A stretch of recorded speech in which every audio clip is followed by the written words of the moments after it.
How's it going, guys and gals? My name is Sergeant Beckett, and welcome back to Sergeant Beckett's podcast, my podcast, which myself and my guests talk about anything and everything based on the topic of the episode, chosen by me, the host. I would like to first say, if you're wondering why I'm looking to and from a screen, it's because it's been a while since I've done one of these, and I've forgotten the intro.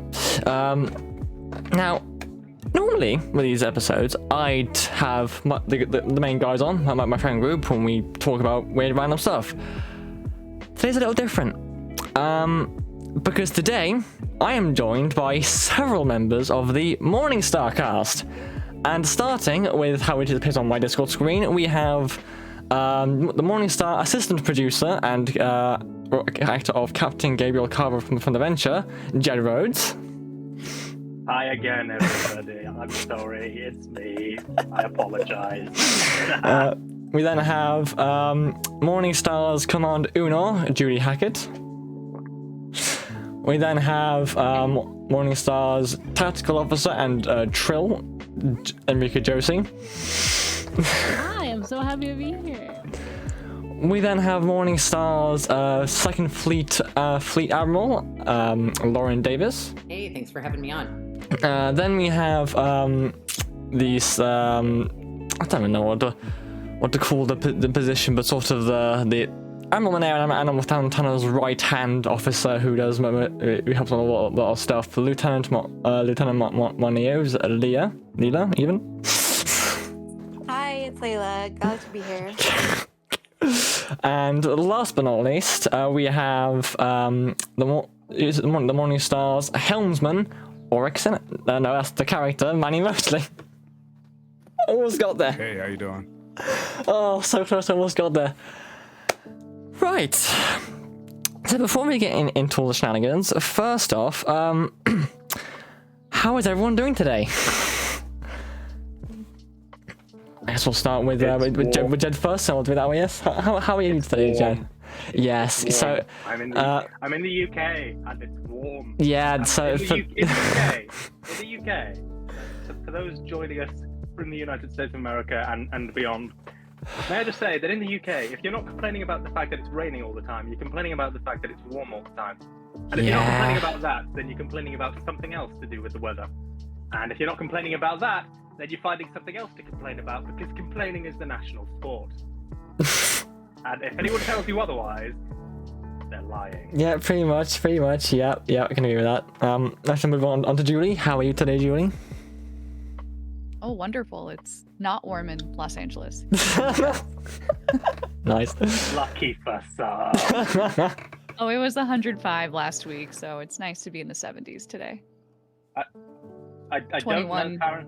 Ish. Yeah, I was gonna say, I did the quick maps in my head. I was like, what's the It conversion was rate? like 30C last week. Eek. Yeah, that's good. Yeah, I think I mentioned to some of the guys earlier when they joined, like, it's like, I think the hottest in the country at the moment is London. That's like 32 degrees, or like the highest was 32 degrees.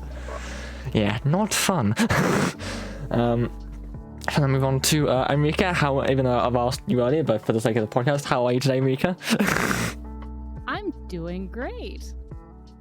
I would like to ask, was the did you have a little bit of I'm guessing Wi-Fi issues a minute ago, because you did drop out briefly. Yes. I assume that was, yes, that's fine, no worries. Okay, now things have moved again, so I'm gonna go back one to Lauren now. How are you today? I mute myself. I'm great. I'm also melting. It's 34 Celsius here in Florida. And Ouch! it's not helping that I'm wearing a jacket. I was gonna touch on that little I'm headed to the gym after this, and the gym is freezing. So okay, I'll face it. It's a good thing you mentioned the word freezing. I was gonna say, gym in this heat, what is wrong with you? there are a lot of things, but that's no comment. I think I haven't asked this particular person yet because they joined mid-conversation. Leela, how are you doing today? I'm good. It's actually Layla. Like, Yeah, it's okay. We will get there in the end, I'm sure. Layla, No Layla. worries. I'm doing good. It is well, I'm traveling right now. But I know at home I live about an hour east of LA. It's pretty hot. Where I am now, I'm in West Virginia. It's very hot. And then next week I'm gonna be in Germany, and it's pretty hot. So it's summer, Northern Hemisphere. So, but yeah, happy to be traveling and talking to you guys. Nice. And finally, Mr. Mosley, how are you today? I'm doing good. Like everyone else, it's summer here, and I'm in Michigan. We actually have a heat advisory until Tuesday or something like that. So. Oh dear. Hang in there. Right. Yeah. Oh dear. That'll be global warming, everybody. Yeah. Oh dear.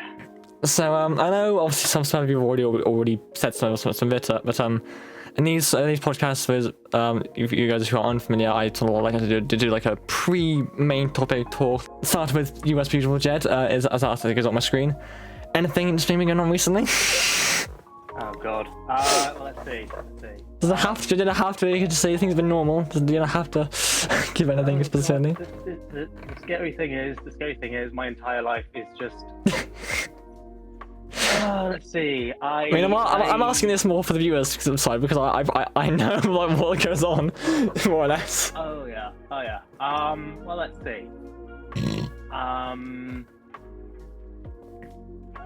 I had my mother-in-law visiting, and I might be the only married man in the world who likes my mother-in-law. So.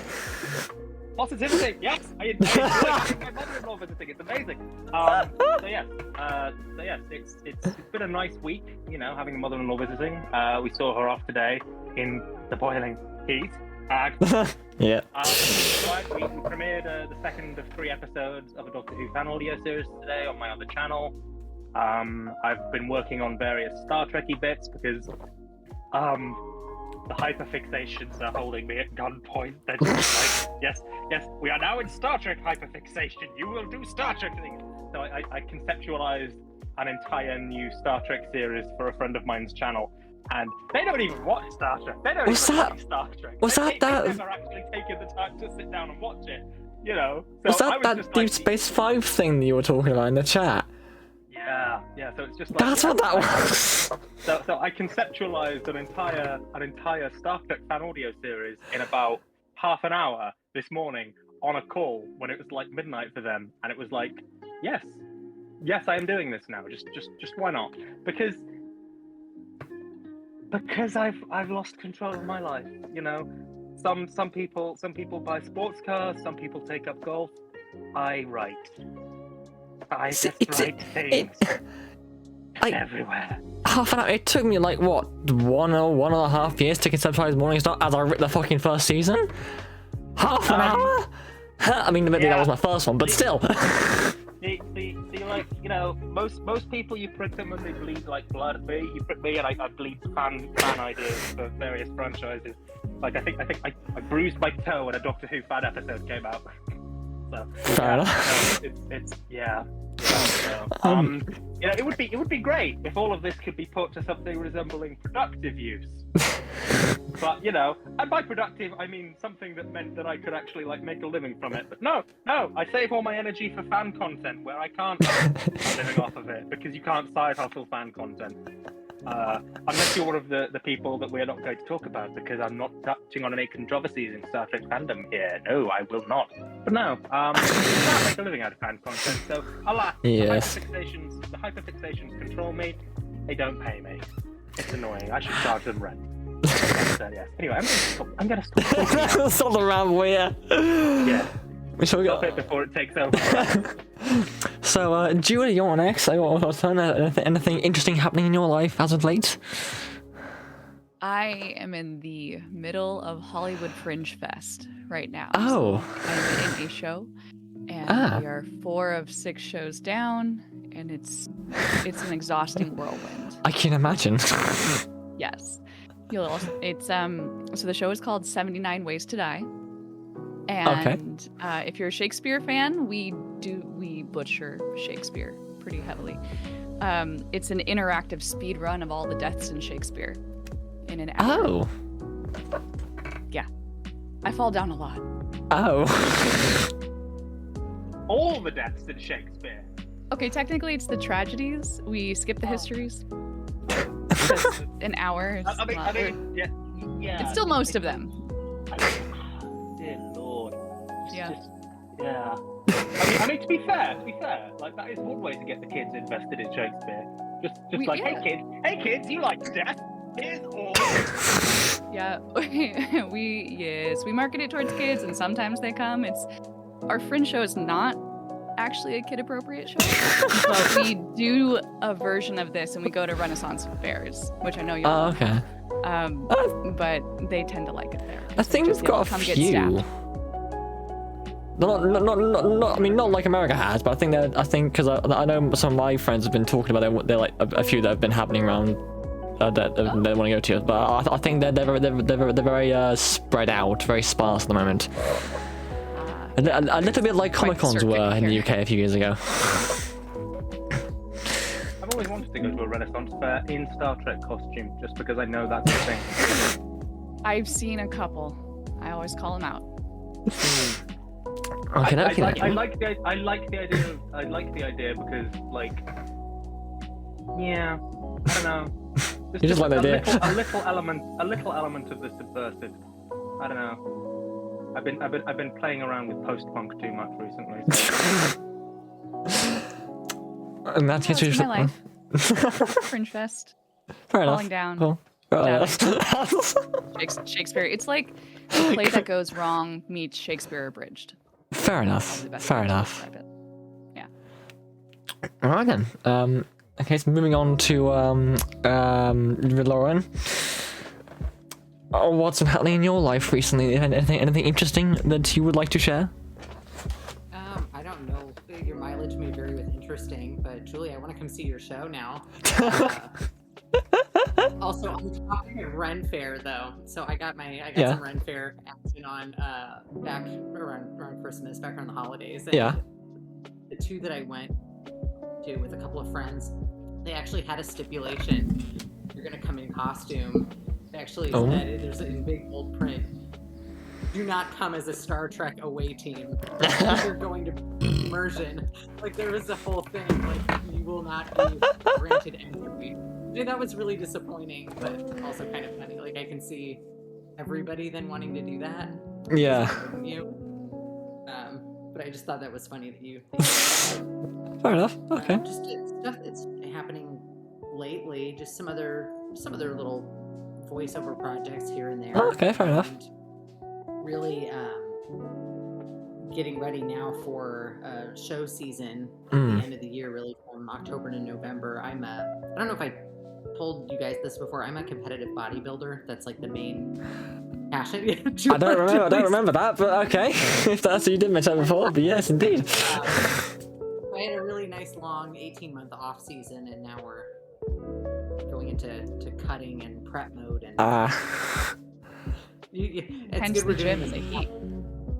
Hence the gym and the heat, and we're doing this when we're 3 weeks deep, which is great. If it were 2 weeks out from a show, you'd get a very starved, angry Lauren on the podcast. So that's just what's been happening lately. Fair enough. We shall we shall now move on to Enrica.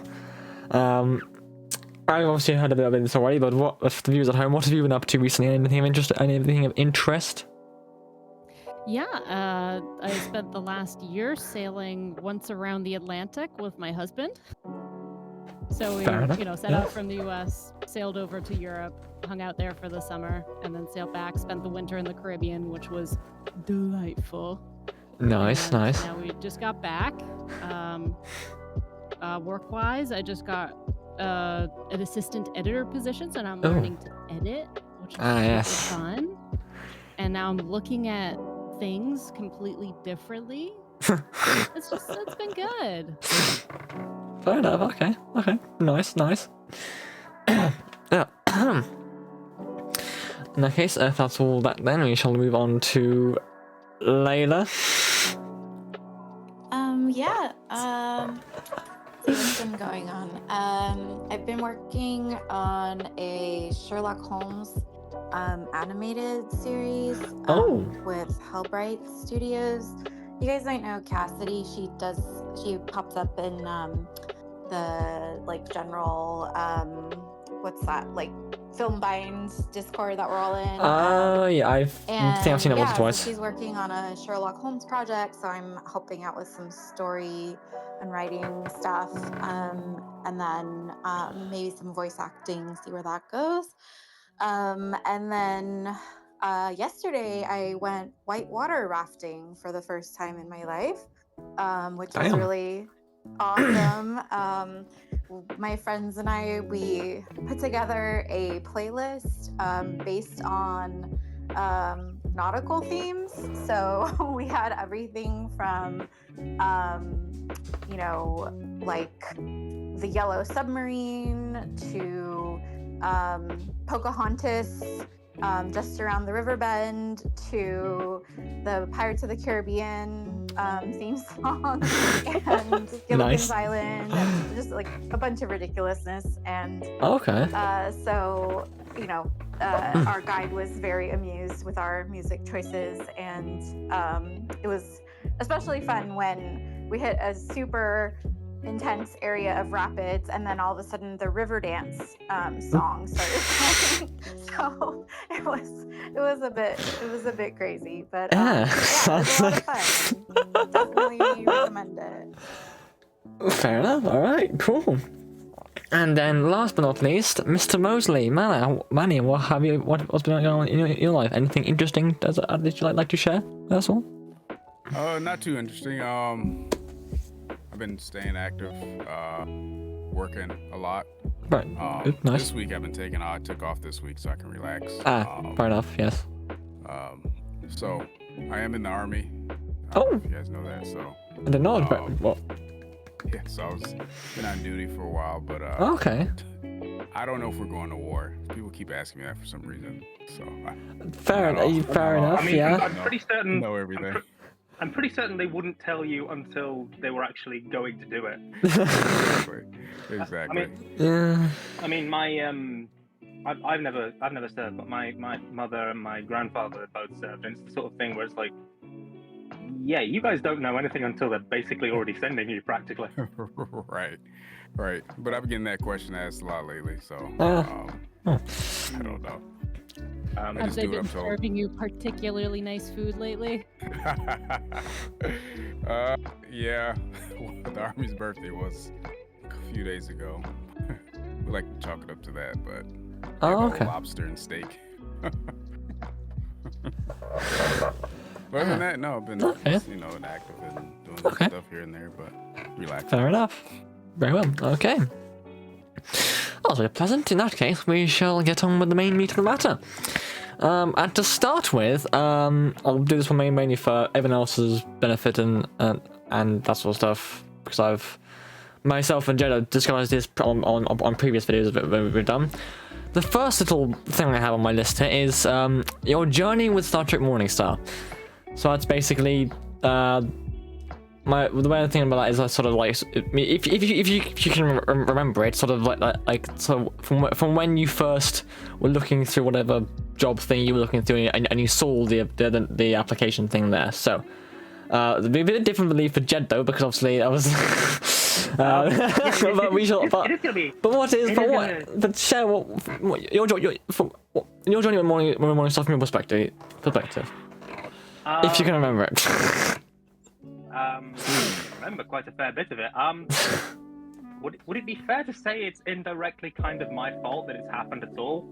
It would be fair to say yes, it would. Yeah.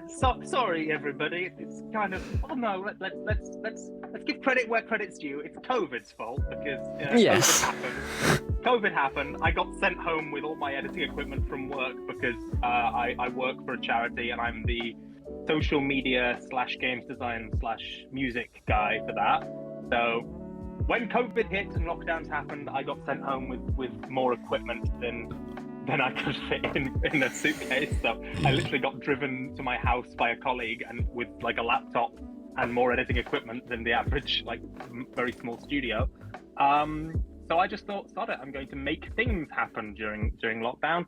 So in addition to making things happen for work, I made things happen in like the fan sphere, and I've been in the Doctor Who fan sphere since 2011. So I've been doing fan content for a while. I put an open call on TikTok of all places for a Doctor Who fan audio. Toby joined as one of the doctors for that Doctor Who fan audio. It took forever to finish because there were so many people in it. For a very brief time, very brief time, I held the record for most Doctors Who in a fan production because I had 19 Doctors Who. And then a few months later, a friend of mine released the first episode of The 100 Doctors. Oh, where he literally has 100 Doctors Who. And I've heard all of the lines from the 100 Doctors Who, so I'm like, yeah, okay, that record smashed. But but off the back of that, obviously because Toby's a Star Trek fan, and because I'm a Star Trek fan, and I don't remember if we talked all that much about it, but I remember like the first conversations we had were you have the homemade Odyssey captain's dress uniform variant from Star Trek Online. So I'd sort of asked about that. And then just sort of from there, you were like, I think you were like, I want to do this thing. And I was like, yeah, I'll help out. And it just snowballed a bit from there. And ironically, I hadn't thought to do a Star Trek fan until you were doing yours. And I was like, I was cameoing in yours. Yeah. And I was just like, you know what, sod it, I'll just do one. I'll just do my own one as well. So like, it's your fault that I'm doing mine, but it's technically my fault that you're doing yours. You know, it was because that Doctor Who project was the first voice acting I'd ever done. I was like, I was like, that was actually kind of fun. I was like, I want to do it again, and then I was like, hold on, I want to do it again, but I want to do something different. I was like, I like Star Trek. Let's try Star Trek, and then I proceeded to work on a season for 3 fucking years, and then. I mean, like the thing is, you say that, so it's like a bad thing, but like realistically, what you had to do was cast an entire main cast, an entire set of supporting characters across multiple episodes. And you did like the equivalent of like in fan audio terms. Yeah. Like in fan audio, like 1, there are very few Star Trek fan audio series. 2, they all take forever to come out. And 3, the only other like franchise that does fan audio at any great length is Doctor Who. I'm familiar with how Doctor Who fan audio does it, and Doctor Who fan audio is like 2 to 3 main characters, 3 to 4 supporting characters a pop, 4 episodes to 5 episodes a volume. All right, so and that stuff sometimes takes like a year to get a volume out. Like I have a 6-episode volume of a Doctor Who fan series where the episodes are like 15 to 30 minutes a pop, and it's taken me like almost a year to get that to the point where the episodes have started releasing. So it's difficult. Like in the fan sphere, it's incredibly difficult to get anything done. Because, like, I could get on my soapbox about this. Stop me if I'm getting on my soapbox about this, everybody. But in the fan audio sphere, in the fan like media sphere, making stuff happen is ridiculously difficult. So like, don't be sort of sat there like you know, beating yourself up that it took you so long. Be thankful that you've got an entire complete season of something done and released. That's an incredible achievement, considering that you did it for precisely feck and all money. You know, like you know, there are some Star Trek fan creators who release like every few months they release something, but they do it on like £300 a month in Patreon money. You know, that's like, you know, that's nothing to be sniffed at to get an entire season of something done. So, you know, kudos to you. Okay. I'm going to stop being on my soapbox about fan content now, because I could be on this soapbox all day. In that case, I shall move us on to Julie. What was your journey with Morningstar? How did you stumble across this thing that I've managed to create? I have to think back. I think it was 2022. Vaguely. I think somewhere around that sort of time, maybe. Yeah, I think maybe. Okay. I believe I came across the audition notice on Backstage. Yes, that must have been. Anytime I see the word Star Trek in an audition, I'm like, yes. Yes, please. Submitting. No questions asked. I think at that point, thank you, COVID, things were ramping back up. The dark days. And so I think I was just trying to submit for any and everything, and this one came through. I think I was coming back from a camping trip. And I was putting the sides together and sending them over to you, and it was the middle of a heat wave, and I was like dripping in sweat. And I think that was that. And then you got back, we had a back and forth, and then you brought me on. Fair enough. Okay. But I don't think I submitted for Unor initially. I think I submitted for the doctor whose name I forget. Dr. Christy Morval. I think there were a few you did. I think. Probably, maybe.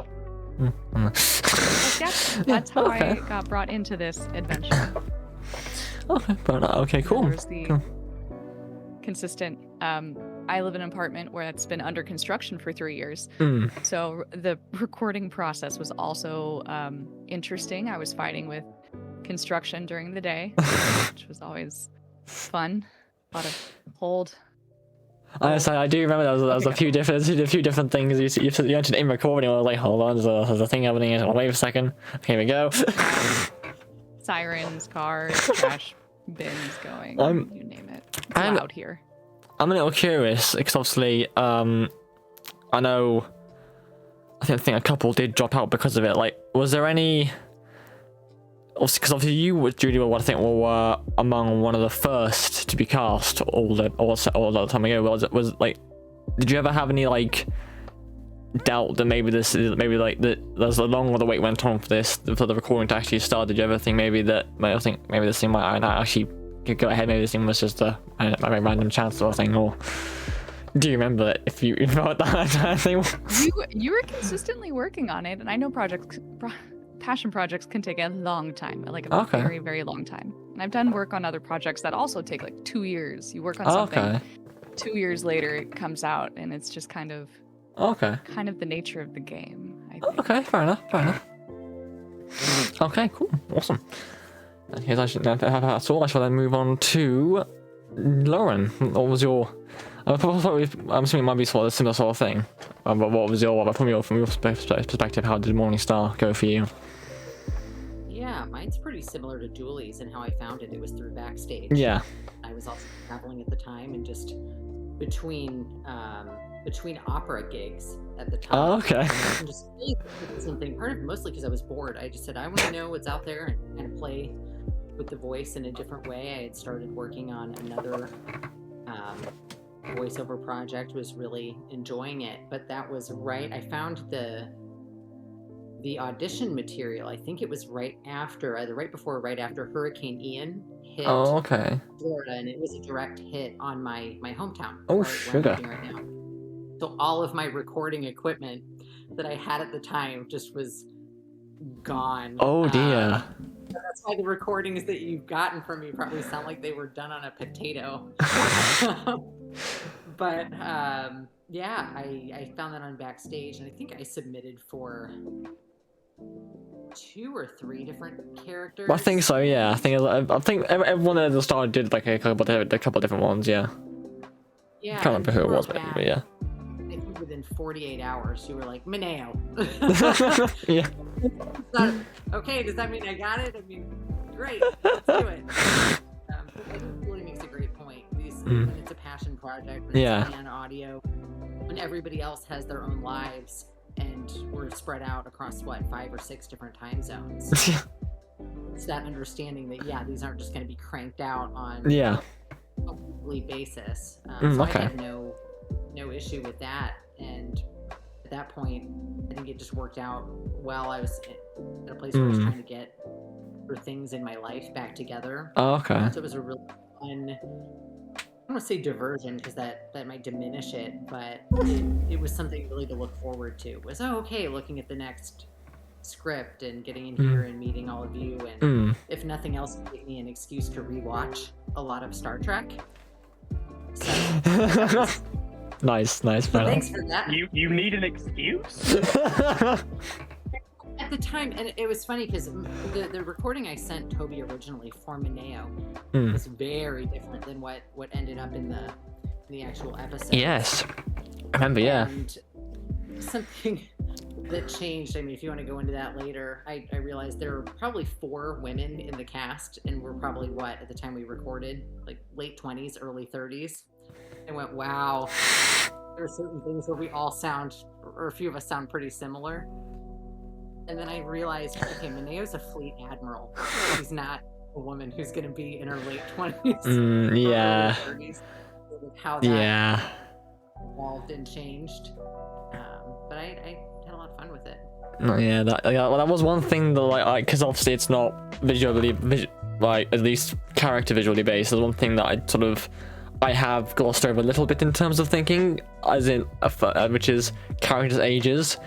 Which is why, for example, when it's come to a recent what we did on Frontier Day, a recent project that Jed's working on, based around the whole Borg invasion and in Star Trek Picard and stuff. It's why I had to really think hard. I was like, right, I've never really thought about Michael's age, and now I've got to figure out how old he was at this certain time. And I was like, okay, because what I had to do was I had to. Obviously, I'm obviously not, and it might probably comes across in older, but I'm not the age most people are when they're captains in Star Trek. I'd either be a cadet, or I'd be an ensign at least. So I was like, what age can I be? Like, I make it somewhat convincing. I'll go with 30. I might get away with that just about. So yeah, that is something I had to. 30's convincing. I mean, in Star Trek Online, sort of. I ignore a lot of the game logic of Star Trek Online when we're doing this stuff, but like in Star Trek Online, it's a little bit more convincing that a younger person would be a captain, because of the way that sort of plays out. You bring up an interesting point about the fact that there are so many women in the cast, by the way. Yes. Toby, poke me about that. We're going to put a pin in that because I want to talk about that later. That interests me, but we're going to put a pin in that for good reasons. Because because there's a couple of interesting YouTube statistics that I think people might be interested in when it comes to like Star Trek stuff and how this stuff is viewed. So yes, I want to put a pin in that. Somebody poke me about it later. Okay. In that case, we're moving on to Enrique next. What's been your journey with the series? Very much, the same story. And, hashtag not a sponsor. It on Backstage. Yeah. And I vividly remember doing the recordings for Dr. Morvort, and I was actually really, really excited about that character. And, kind of what I set up with that audition. But then you offered me the role of Vico. And yeah, I mean, I couldn't be happier. Main cast member. But yeah, no, it was also really fun recording auditions for several characters at once and really trying to make 3 characters that sounded distinct and work with their personal just trying to really create characters just through the voice at once. Okay, fair enough. And similar, you want a similar basis to everyone else in terms of the long time period of wait it took to get to the actual recording stage of your character. Yeah, I mean that's just a thing with passion projects, but this is also, frankly, one of the most professionally run. Not in the sense that anybody's getting paid for it, but just the way you set everything up, the scripts and the fact that we have table reads and we all give each other feedback, and just the whole process is incredibly professional and just such a joy to be part of. Okay, nice, thank you. I mean, a lot of it does come from the fact of, because I mean, if I had everything the way I wanted it to, this would be like a full-blown, like, fully filmed thing. Like, I'd get on location sets. I'd have everyone getting paid for this shit. If I had it the way I wanted it to. So that's why a lot of this stuff was sort of, which is why I've had to do a lot of changes since then with a lot of different things. But while going, I I had to try and make myself think, right, I'm doing this for audio, not screen. Audio, not screen, but that's why some things like table read stuff have sort of bled through that a little bit. But yes, okie dokie.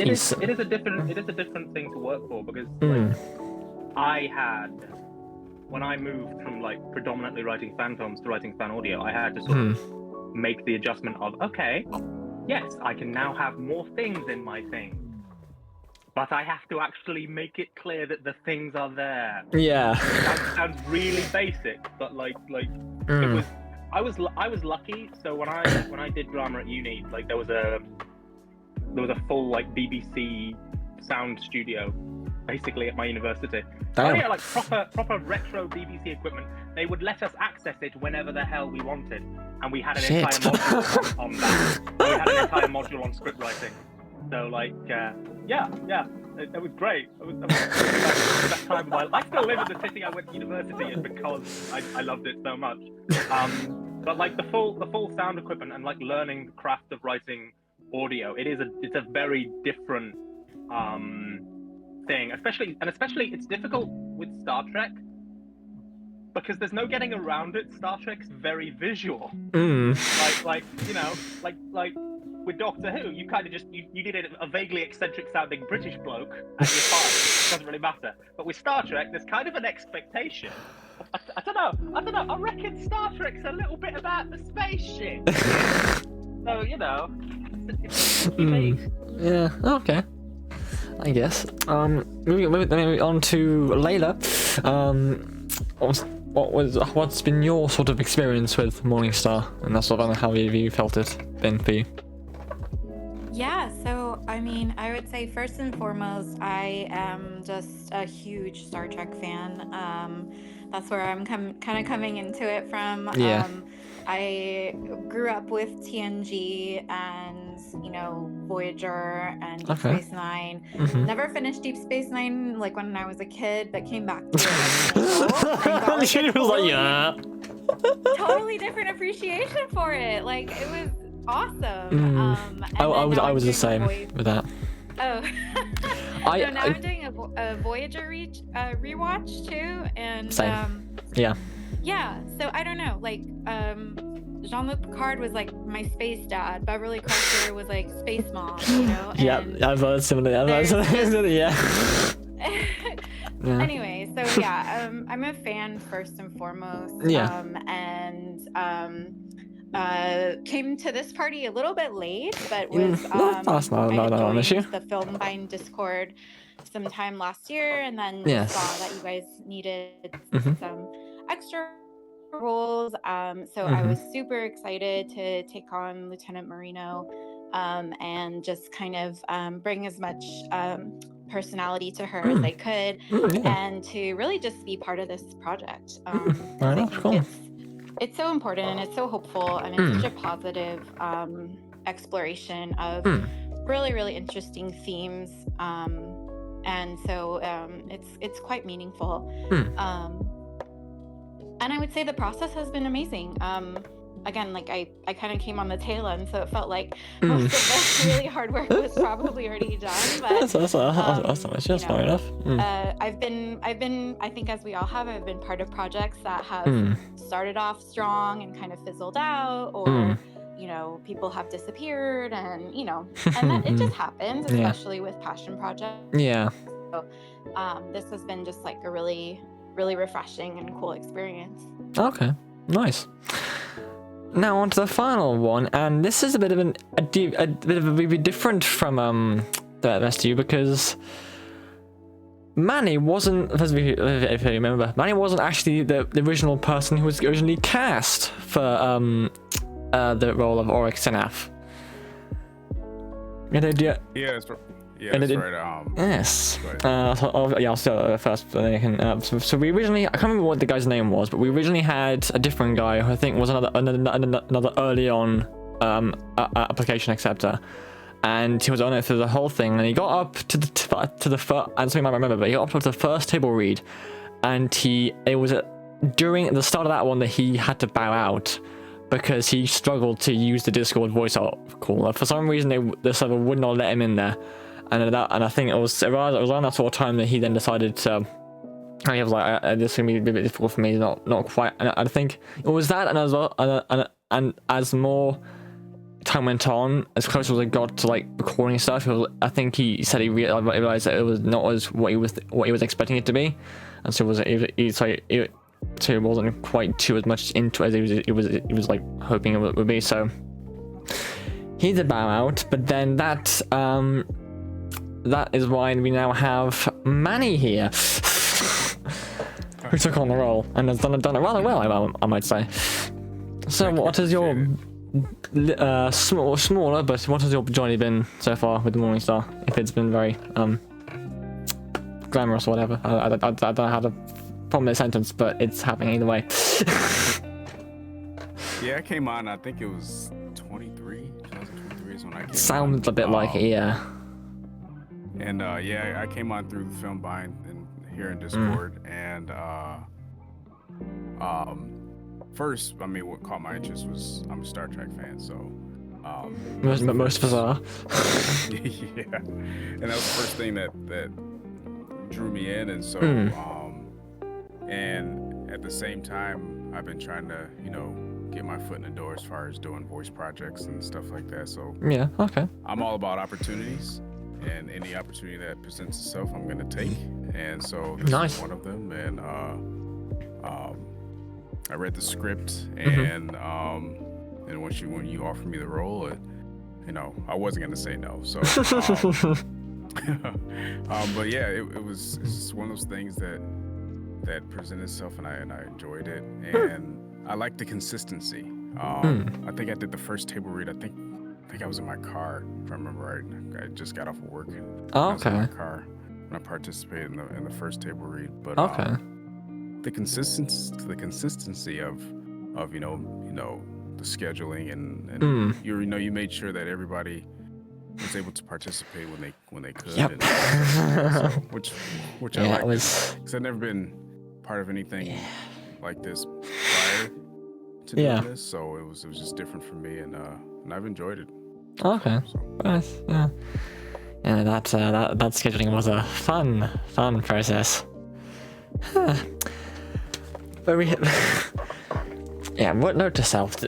If avoidable, do not try and do like sort of things over time zone conversions, especially if it's across the distance like the Atlantic Ocean. It's bloody difficult. So that's all done. Now this next part, I am. Even though I did say it previously, and I know some people have seen more some things than others, I want to ask this: how many of us have seen the entire completed first season of the show, of the series? I've listened to it.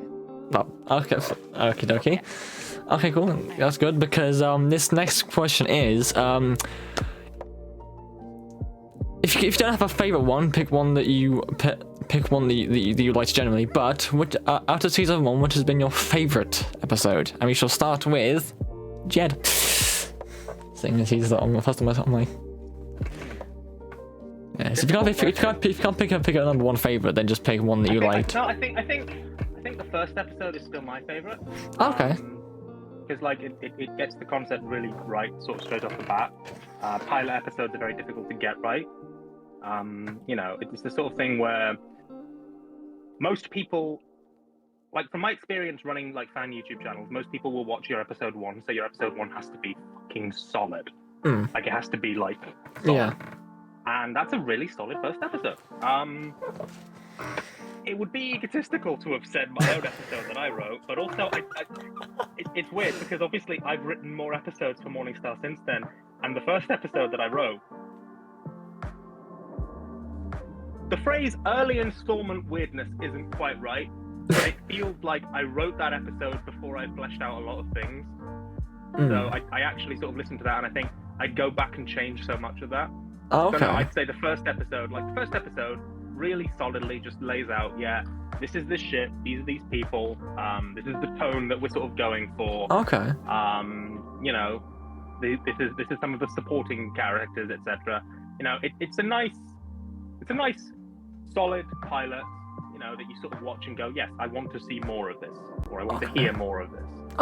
Which is, that's an underrated skill, because like you sort of stop and think, how many first episodes of like series are actually dog shit because they haven't figured out all of the stuff that they want to do yet. You know, so for like a fan project to sort of nail the first episode right off the bat is actually, and that, if I recall correctly, that first episode, like there are obviously like redrafts and like read-throughs and stuff, but like it didn't change super much from the initial version. Like, no, it didn't. I recorded the first version of my lines for that like years ago for like TikTok promos, basically, because we were doing TikTok promos where I was like standing there in fucking costume, you know, like mouthing to my own flipping stuff because we were promoting it. But no, like genuinely, a lot of that stuff didn't change all that much. So for it to come out of to sort of come out of the gate fully formed, that's a very rare thing. It's a very rare thing, and like even in like the fan sphere, you know, like I have not experienced that very often. Like in the fan sphere, there's always a lot of uncertainty. There's always a lot of like people umming and ahhing and shifting and changing because the problem with it being a passion project, the problem with fan content being a passion project is you start out thinking, I really love this idea, cool. And then you get bored of it halfway through, and then you suddenly want to do something else. And then you suddenly want to do... No, I had this experience where there was another guy that I worked with on a Doctor Who fan project who, without going into it too much, I wrote an episode for him in like 2 hours on a flipping Discord call. It was meant to be the third episode of an ongoing series. It was meant to be co-wrote. He didn't do any of the writing for it apart from adding in a couple of lines of dialogue where he swore. And then he basically dropped that entire project on somebody else's lap because he couldn't be bothered finishing it. So like this thing that I was really proud that I'd written and performed didn't come out until like months after it was supposed to, because basically just fobbed the whole thing off and went and did something else instead. And you know, so that does happen a lot. You know, so like I compare that to like the sort of fully formed like Morningstar's basically always been like this fully formed thing, like, you know, right from episode 1. So I you know, it's a bit of an egotistical thing to say. I value my time enough that I would not bother with something that wasn't worth my time. Because, you know, I'm 33 years old. I run a million other fan projects. I'm busy. I have children. It's not like I have oodles of time to spare for random stuff. So the fact that this has been, you know, a solid enough project from day dot basically to stick with is a big. I've gone slightly off topic here. I do apologize. Basically, episode 1. Okay, fair enough. Solid right out the gate. Fair enough. So you know, I think that's really impressive. Actually. So, you know. Julie. So you'll go next. Sure. Full disclosure, I did binge the entire season at once. So nothing wrong with that. I recorded them mostly at once. So the delineation between episodes is non-existent. I also I have the wonderful inability to remember episode names. I'm very very bad at that. Any Star Trek episode, I don't know episode names. It's just I am unable to remember them. So I will describe like, oh, the one Data has the telephone in his torso, and someone's gonna be like, oh yeah, season X, the episode this, and this is directed by. I'm like, how? I don't understand. So I don't know which episode name is my favorite. I think the one that I thought definitely embodied Star Trek, the spirit of it, was. Here we go with the descriptions. The one where the planet was going to be destroyed, and then you're supposed to evacuate everyone, and you're like, no, we're going to try to help them, and then you end up evacuating, and then yeah, I know exactly which one you're on about. Why can't you even remember the fucking thing either? I don't remember the episode number, for fuck's sake. I had the scripts up, and I was like, I don't know which one this one is. Oh, what the where's my thingamabobbers? Season 1 episodes. That would have been. Oh, that would have been the. that would have been the two-parter, if the cause is just 6 and 7. Excellent. That one, I thought it embodied the spirit of Star Trek pretty well. Fair enough. Okie dokie. It was wonderful. All right. What was your favorite episode, or one of the episodes you like the most? If you could pick, Lauren. I'm lousy with names of episodes. I think Jed made so many great points about a pilot, though. It's got to be rock solid. I don't really think, and again, it's like, okay, my favorite to record or my favorite as a listener, because I have different favorite moments. Okay. And I listened to it piecemeal as things came out. Yeah. And then played a few of them just to refresh my memory. And things have changed. What I noticed just as a viewer and as a listener to other projects, other shows, I can't stand when I just feel like I've watched a bunch of filler. Okay. Nothing. In this series, as a listener, what I really appreciated was that there was never a point where I felt like, oh, I could just tune out or walk away and do something else and let it play in the background. And okay. I wouldn't have missed anything. Okay. I was engaged the whole time. It's such and I think Star Trek too. Yes, you've got all these cool things happening in space, but it is primarily, I think, a character-driven, relationship-driven premise. Okay. And I think you had really captured the essence of that in the writing. But really, I have standout moments from other things. Some of them are Mineo related, some of them are not. But I just love that every scene was developing something. Okay. It wasn't just fluff or just faffing around to fill time. Yeah. Okay. But just things that I can think of off the top of my head. I in going back and listening to it, just little bits of things like the dynamic between Mineo and Tanner. I hope that something goes somewhere with that. I don't know what direction. There is a direction that is going in that way. Yeah.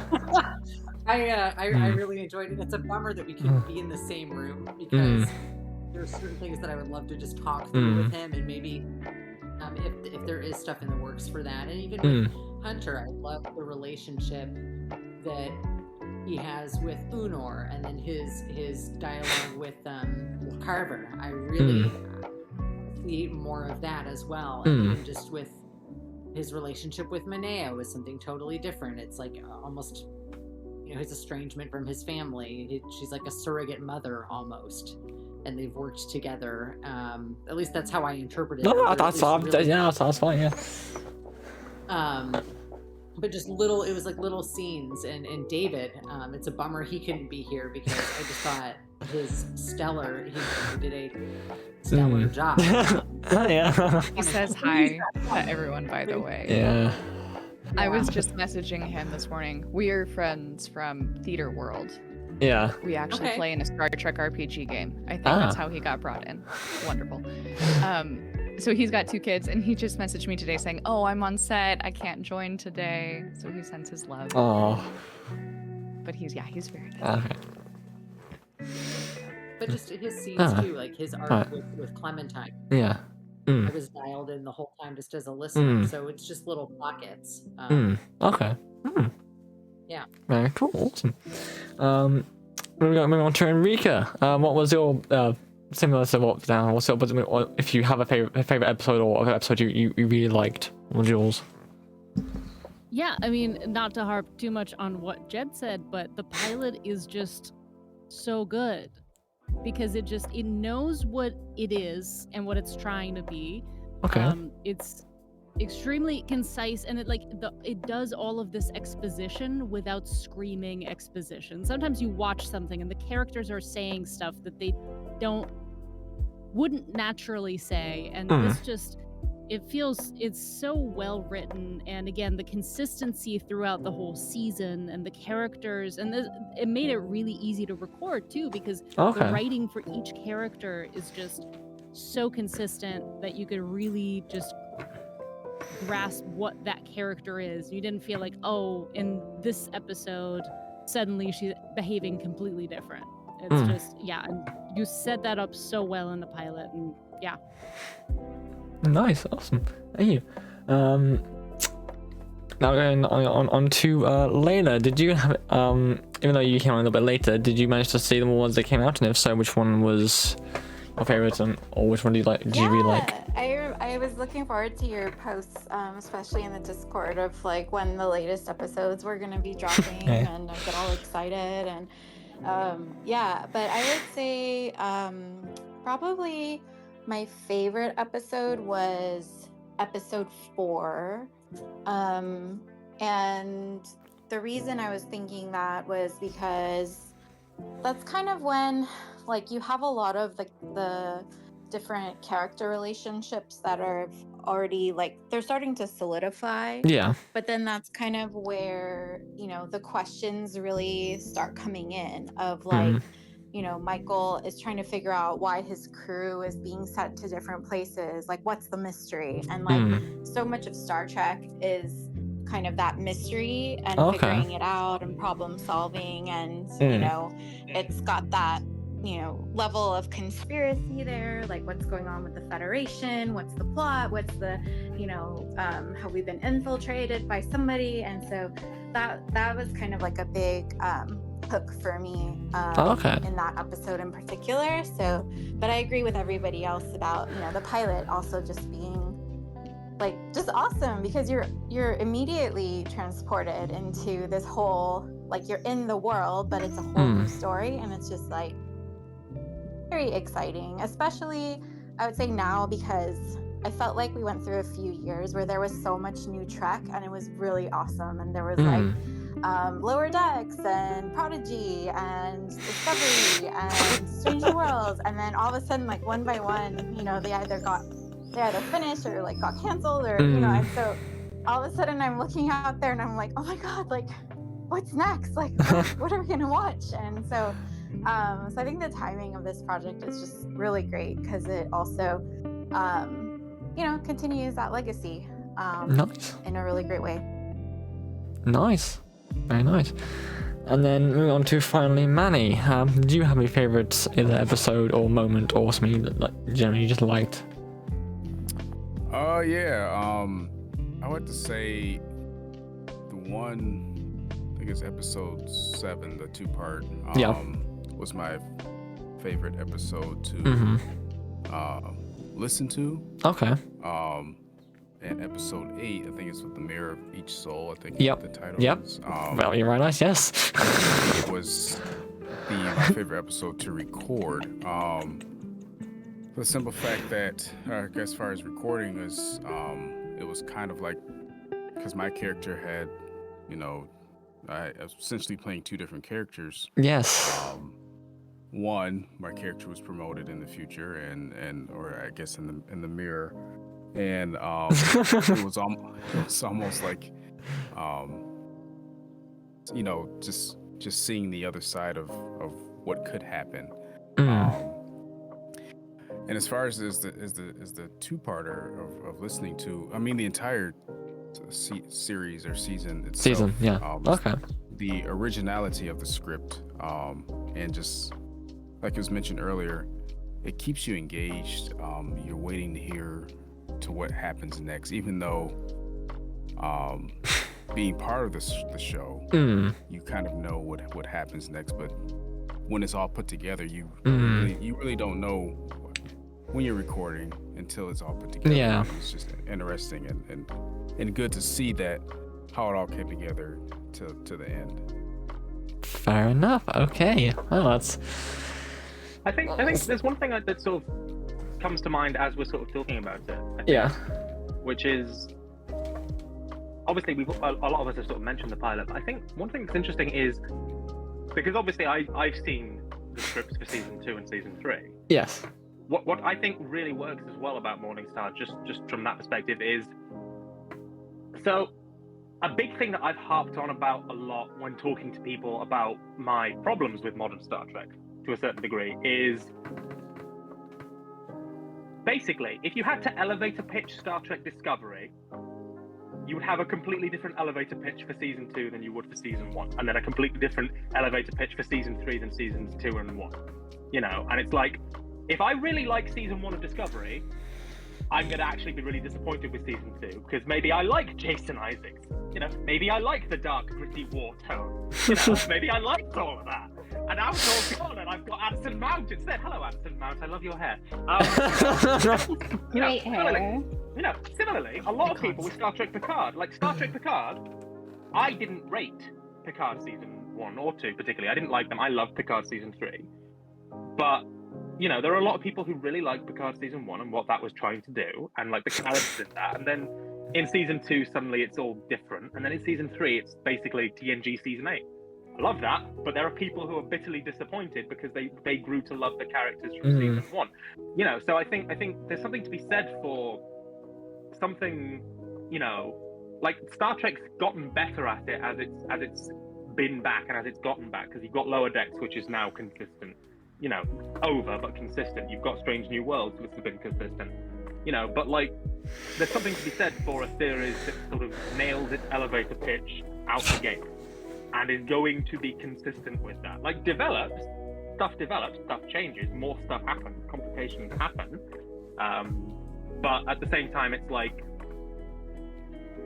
you're not going to be radically alienated by season 2 if you really enjoyed season 1, which is that's important.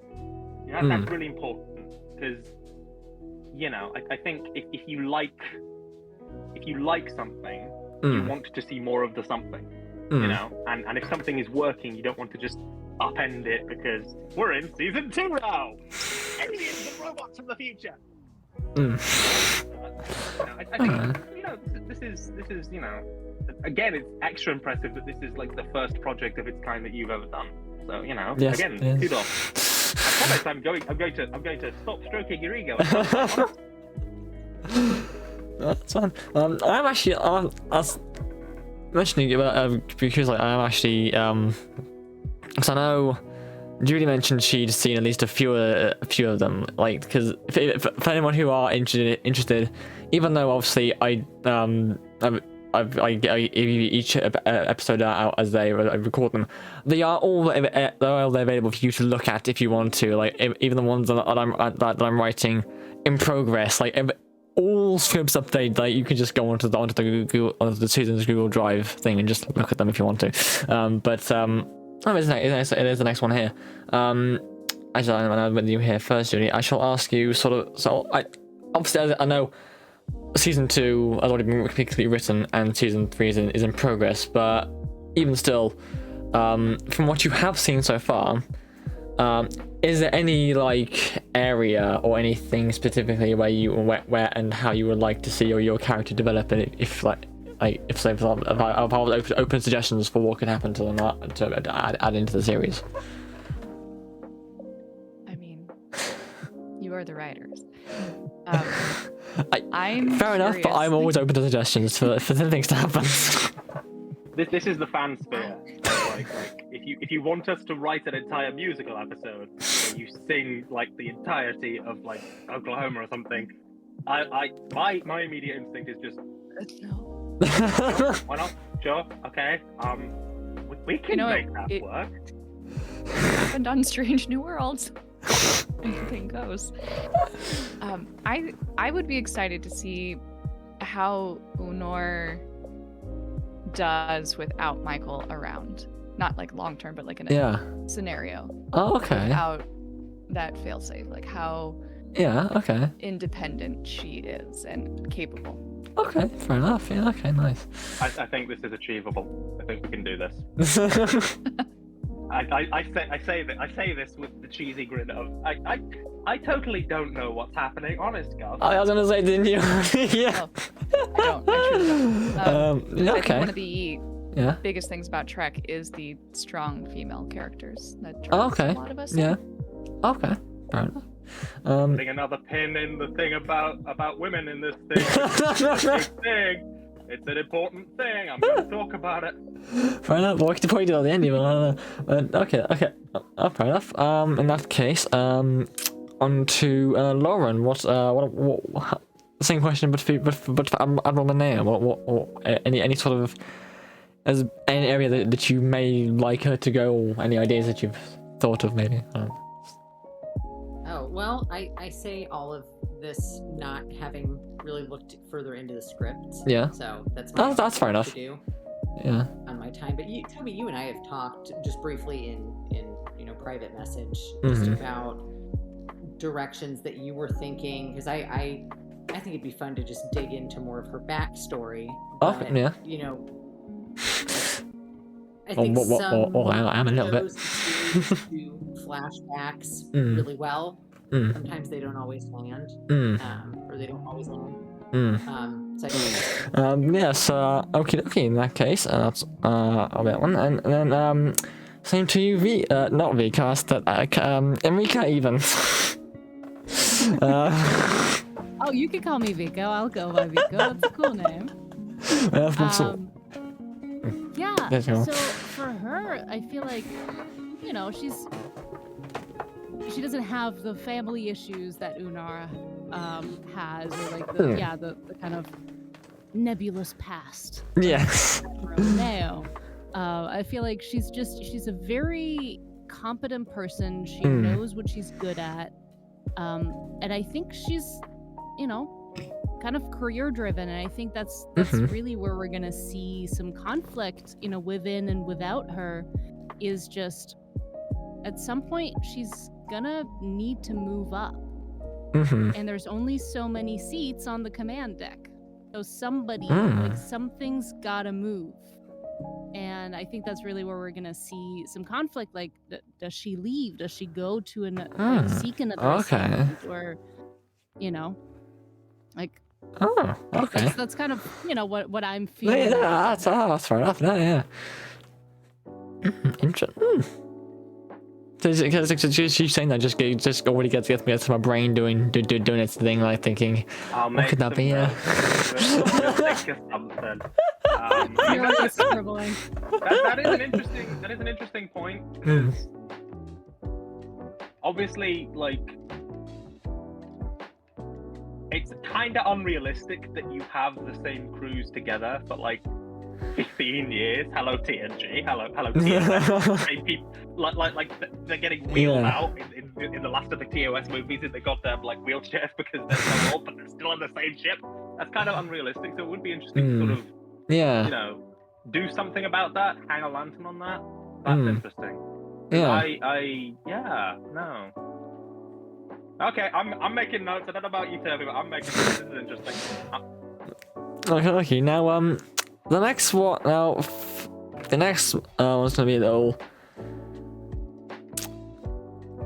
I'm still gonna ask later what your sort of wishes are, but actually no. Let's go with the standard first. Go to you later and just see where you would like to see your character go. If you've had any ideas or that sort of stuff. Yeah, I mean, I feel like we got kind of an introduction to her this last season, but we haven't gotten a chance to explore her background too much yet. Yeah. So I think there's a lot of opportunity there. Yeah. And I think that's really like something that I could see us doing more of in general in Morningstar, which I think you've already done a lot of, but it's just like kind of building up the backstories of each character. I think that's like one of the things that makes Star Trek really special, is it's not just like it's usually not just about one character, right? It's got you've got kind of the main character, maybe it's the captain, but you know the engineer really well, like an ensign or two really well, the lieutenant, the first officer, and you figure out like their passions, their weaknesses, etc. And then you have sometimes other shows like Discovery, for example. I liked it. I actually really enjoyed Discovery, but I would say the one thing that I wish that they had done a little bit more of was really exploring like the bridge crew characters a little bit more. Like aside from the look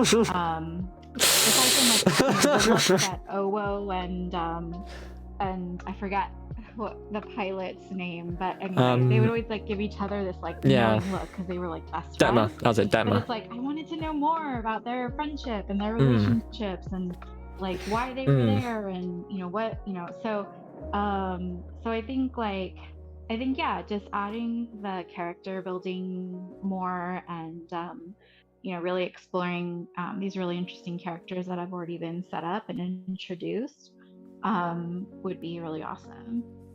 Okay, nice. I am never going to forget Star Trek Discovery having the robot lady on the bridge for 2 seasons. My God. Not doing anything with her. And then literally, hello, here is the backstory dump. Nailed it. Yes, nailed it. And I think it was like Walking Dead did that too, where it was like, as soon as you learn someone's backstory, you just knew they were about to die. And the thing is, though, it's like genuinely, that shit was kind of dated when it happened with Tasha Yar. Yes. We're in the 21st century now, everybody. We should be better than this. But yeah, no. It's fine. I mean, we don't even have flipping like Ariam's half Romulan daughter show up a season later to screw things over. It's just like nope. Zapped into space. Hi. Nailed it. Yep.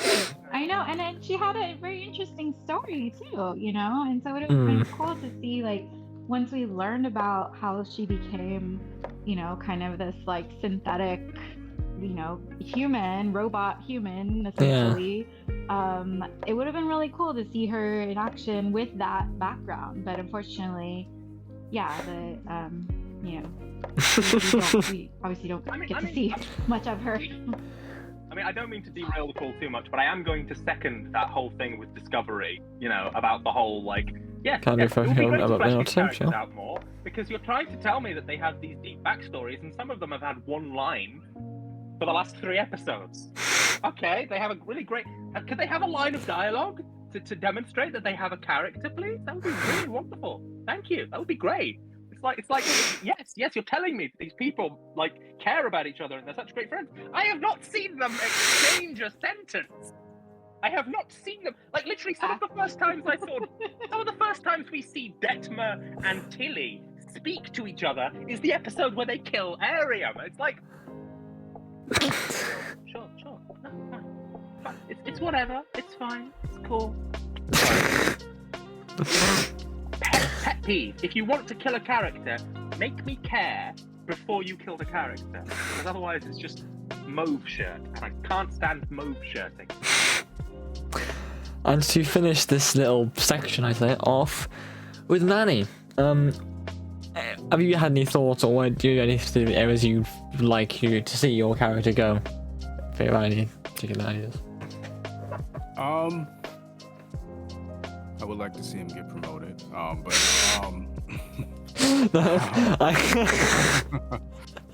no, I mean, I guess just as the show flows, to see him how he evolves with the crew. Because I mean, he does have it seems like he has an intricate part in what happens and as far as information goes and everything throughout the season, and just to continue that, to see how he evolves and becomes a bigger part of the crew as it goes on. Okay. Fair enough. Okay. There is one thing one little thing I do have here, but I think pretty much in the which is your favorite episode section, I think it was pretty everyone pretty much covered it, which was what was your favorite part about being in the series, which is just I think everyone at least touched on a little bit in each sort of thing, and as someone hearing that section I can expand on that a little bit. Go on. All right then. Just because being in Star Trek, like I'm not being funny, like being in Star Trek. Fair enough. Okay, I didn't think about that though, but yeah, fair enough. Obviously I've been working on Venture concurrently to Morningstar happening, so being in Star Trek is a thing that's happening in multiple places and stuff. But just being in Star Trek is cool. Getting to say, yeah, I'm the captain of a starship in Star Trek. It's flipping cool. I love it. It's exciting. Like, you know, genuinely, like just the reason people make fan content is 99.999% of us will never get called up to be like the captain of real Star Trek or like a character on real Star Trek. I would fucking love it, but let's get real here. That doesn't happen for like 99.99 recurring percent of the population of the planet. It doesn't happen. All right, you're lucky if you're like to be an extra in a red shirt in the back of Beyond in a scene out of focus because they decided that blurring the focus made it look cinematic. You know, so like being in something that has the word Star Trek in it is just okay. Okay, fair enough. You know, I guess. And then like on top of that is obviously like from a writing perspective, like the fact that you know you've been such an open and like you know giving collaborator. You know, we sat down, we've talked about things. There are intricate arcs across both series that are being like interwoven. That's really exciting. Okay. You know, there's like character crossover and story crossover and stuff. It's like it's really in-depth, fun stuff. And you know, you would have been well within your rights to just sort of say, yeah, I want you to show up, say lines, and then fuck off. You know, and then just not have the crossover. I'm too much of a softie for that. I can't do that. I can't tell you what to do shit like that. Yeah, but you would have been within your rights to do that, and you know, you didn't. You've been a really fucking great collaborator. It's been a lot of fun working on this stuff. So you know, yeah, It's been great. I've loved it. So, right. Yeah. I mean, if that's bigger than I mean, unless there's something that you since that last bit we said you haven't really new to say, but you haven't really said. If anyone would like, if you would like to say any more about what your favorite part of being in the series was that you haven't already said, then I'll go with each one. As like, Julie, do you have anything apart from what you said earlier that you'd like to add to what in this sort of section, or? I mean, it's as Jed said, you can be in Star Trek. It's pretty cool. Yes, okay, sorry. But it's been a wonderful experience to be able to dive into a character in such a long form.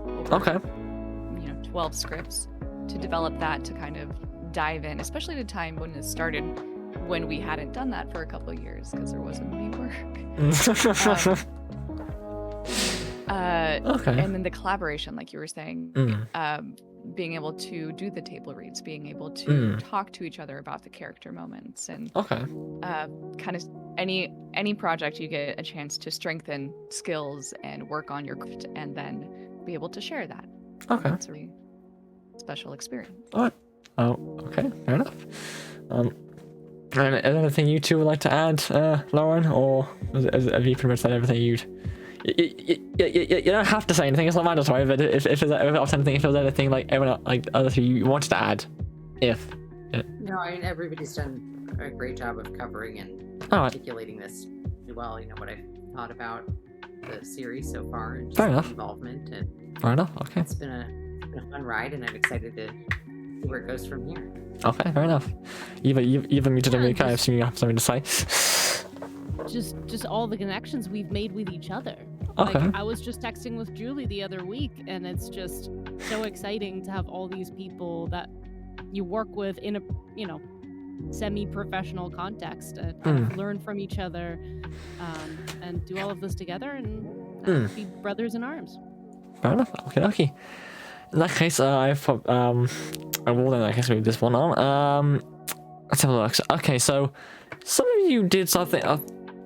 From memory, it was Lauren that touched on it a little bit, but this next little thing is there any particular scene that you remember, or a particular line that either you said or someone else said that you thought was or did you really like to remember really stuck with you? And I shall go for Jed first, as usual. It's kind of a cheat question because I wrote my dialogue. Which, cheat question because like I've had a lot of hand in how Captain Carver is sort of written. Yes. I think for me, and this is egotistical for me to say because I wrote the line, but I like the line, "I am no Maxwell, sir." What kind of officer do you take me for? How dare you presume for a moment that my personal feelings would in any way override my duty to the service or to my crew? I am no Maxwell, sir. Ah, yes. No, because so that I don't remember how that argument was originally meant to play out. The fact that Gabriel gets so pissed off at the insinuation that he would be unprofessional enough to let his personal disdain for time travel. I mean, you kind of got it there already. Yeah, like the fact that he would be so pissed off. I sort of like I really went into that with that argument, and it became like a whole arc. Yeah. That, like it goes across both series. Like it's referenced in Adventure Episode 2. But the fact that I like that line because obviously I like saying it. It was a lot of fun to say, "I am no Maxwell, sir." But then the thing is, in world building, people don't just have the cultural touch points that we have in our 21st century Earth. People have cultural touch points that exist in their own context. And Star Trek has actually been historically very bad with the Federation, with Earth, at having people reference modern culture, as in their time. Historically, like nobody listens to like, until Lower Decks, nobody listens to like modern day synth music of the 25th century. Nobody listens to like, nobody's gone to watch the latest play written, by a playwright of the 24th century. I'm just the holographic Doctor and stuff. But what about all the Klingon operas? But that's the thing. Earth culture specifically, like making up Klingon culture is all good, but like Earth culture specifically, there's no historical references where they're talking about like, there's very few moments where they talk about things that they would actually talk about as people who live in that time. So to have a moment that sort of goes, and I feel really egotistical saying this because I wrote the line, but like it does the thing of going, no, here's something that these people know. Here is a horror story about a person in this organization that these people know that makes sense to these people's culture and these people's context. That line, exists within the world of Star Trek as opposed to being a reference that, like you could find any number of like in pop culture, like unprofessional officers who let personal feelings get in the way of duty in modern day 21st century pop culture. You could find any number of them. But it's more realistic for a character in the 25th century serving in Starfleet to find a Starfleet equivalent. That line does that. I sound so fucking up my own ass saying that. Like the thing is, I liked saying that line, but also knowing where it goes, knowing how long that sort of argument arc goes on for, knowing all the context of it. Sometimes like the advantage to being in the writing team for this series is I know how the web looks in full, whereas the audience doesn't. So I know where it all connects. I know exactly why Carver is as angry as he is. Like there's a whole fucking list of things. So I think that's my favorite line in Morningstar. Like I have different favorite lines in like other things, but this is a more keep that other shit out of that. That's fine. Nice. So on the similar theme, Julie, if you can remember, if anything you remember from it, was there a particular scene or line that you have? If not, it's fine. I'm just a curiosity.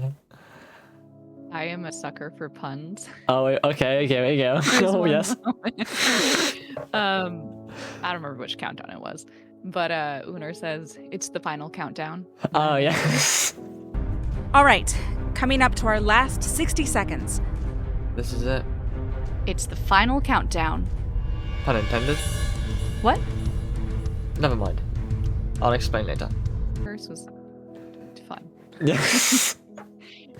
Yes. Yes. Yeah. Fair enough. Okay, nice. Lauren.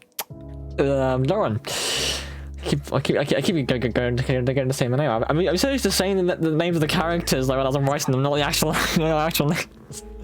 Laura. I would respond to either one. Just a sidebar on just favorite lines or things. I am a sucker, like I'm a closet Longest John's fan, and that may or may not be in a playlist. So when I heard them get dragged into this, I rejoiced. But it was great. So I love that you incorporated them into that. For example, I can name one of many great folk bands that sung this sort of stuff. That one being the Longest Johns. The music playing is from a playlist of sea shanty music I had the computer put together. The one you heard when you came in was a song called Wellerman, and the one you're hearing now is called Wayfaring Stranger. I don't know, I just think that, and again, this comes back to the relationship. Okay. Mineo, there's a line in one episode, I think it's the mirror one, where you're getting your American dialect on, where she says to Tanner something like, "You've run 25 lie detections." Oh, yes. What makes you think that number 26 is going to be any different? You have run 25 lie detection scans. All have come back negative. What makes you think attempt number 26 is going to be different? It's a hope. And it's just, I think that sums up that dynamic.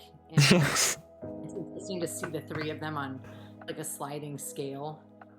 He's so up his, like, he's got to stick up his ass about protocol, and it's always bitching about how if I had done this in my day, I would have gotten my ass chewed out. It was all the way on the other side. He's always, shoot first, ask questions later, go on it, and then to see how Mineo navigates the two extremes, kind of falling somewhere in the middle. And just where that all goes, and how she's gonna manage both those personalities. That was really fun. That whole episode was fun to record. Okay, then moving on to Enrica.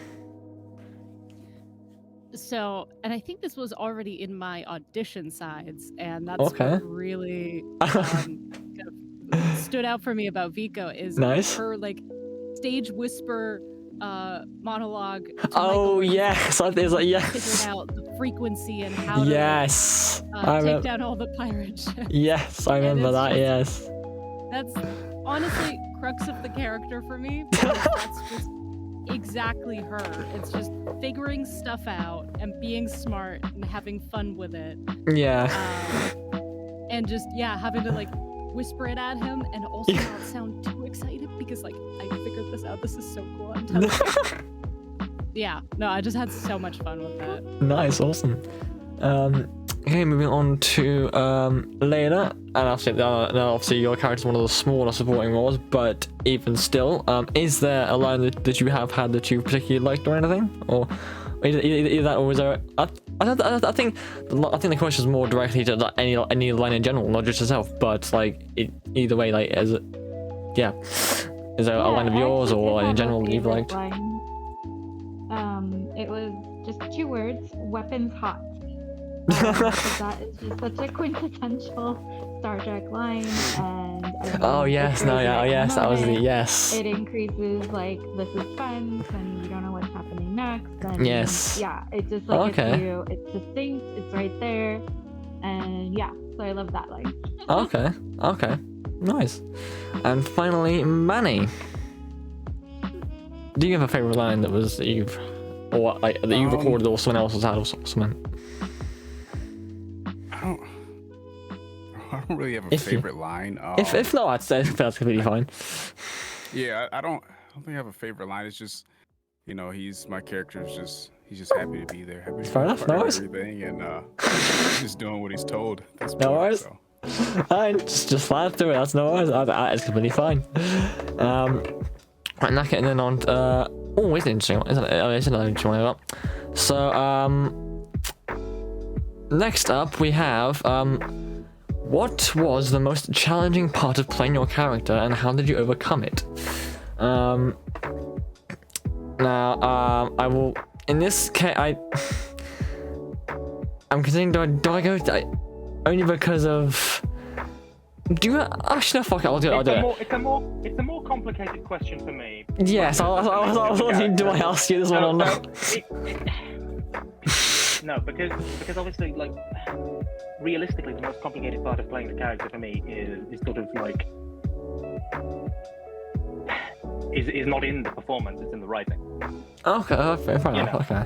So it's in the writing because you see. How to phrase this? In real life, people are not the main characters. Yeah. In television shows, in audio plays, in stuff like that, people are the main characters. Mm. Somebody watching just Morningstar is only going to get the Gabriel Carver that we see in Morningstar. Yes. And will naturally, because Gabriel Carver is a supporting character, care more about the crew of the Morningstar. The trick is balancing out that and balancing out, no, this character is the main character of his own story, but he can't just usurp main. You find this a lot in Doctor Who fan audios, actually, where if somebody is like the leader of Torchwood in one fan audio series and then is brought in as a supporting character in a Doctor Who episode, suddenly they start acting like a Doctor Who companion and not the leader of the Torchwood unit, for example. So you have to balance out. Gabriel Carver can't come in there and start acting like the main character of Venture because he's not. He's a supporting character in Star Trek Morningstar, a guest. But he's still a Starfleet captain, so he will still act like a Starfleet captain. You know, he's not just going to roll over and let Michael Hunter do all of the stuff. So there has to be that balance in that.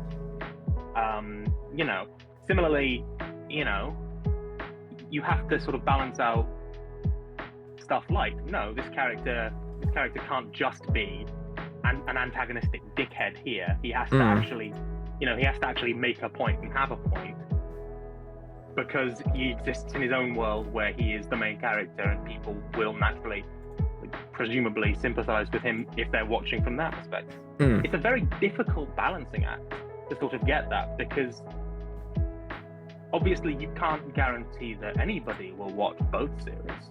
Like there's like the shared timeline playlists and stuff, which have everything in like order and stuff, which, you know, but you can't actually guarantee that all the people who watch one will watch another.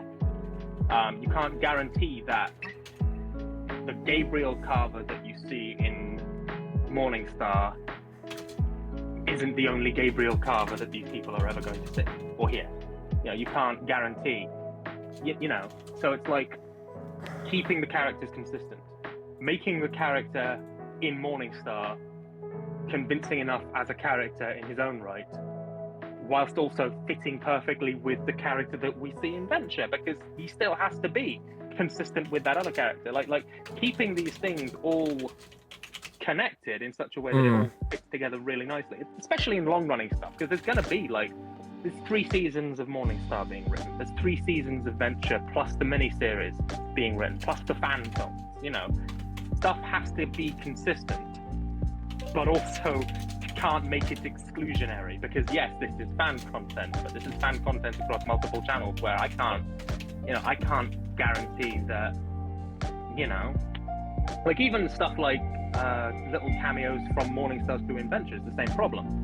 You have to make these characters compelling enough or fitting enough in their own right in this one context that people aren't sort of asking the question, who the fuck are these people and why the fuck should I care? Okay, yeah. I think Morningstar, like Morningstar, broadly speaking, I think does that well. Like you have enough context of Gabriel Carver that he works.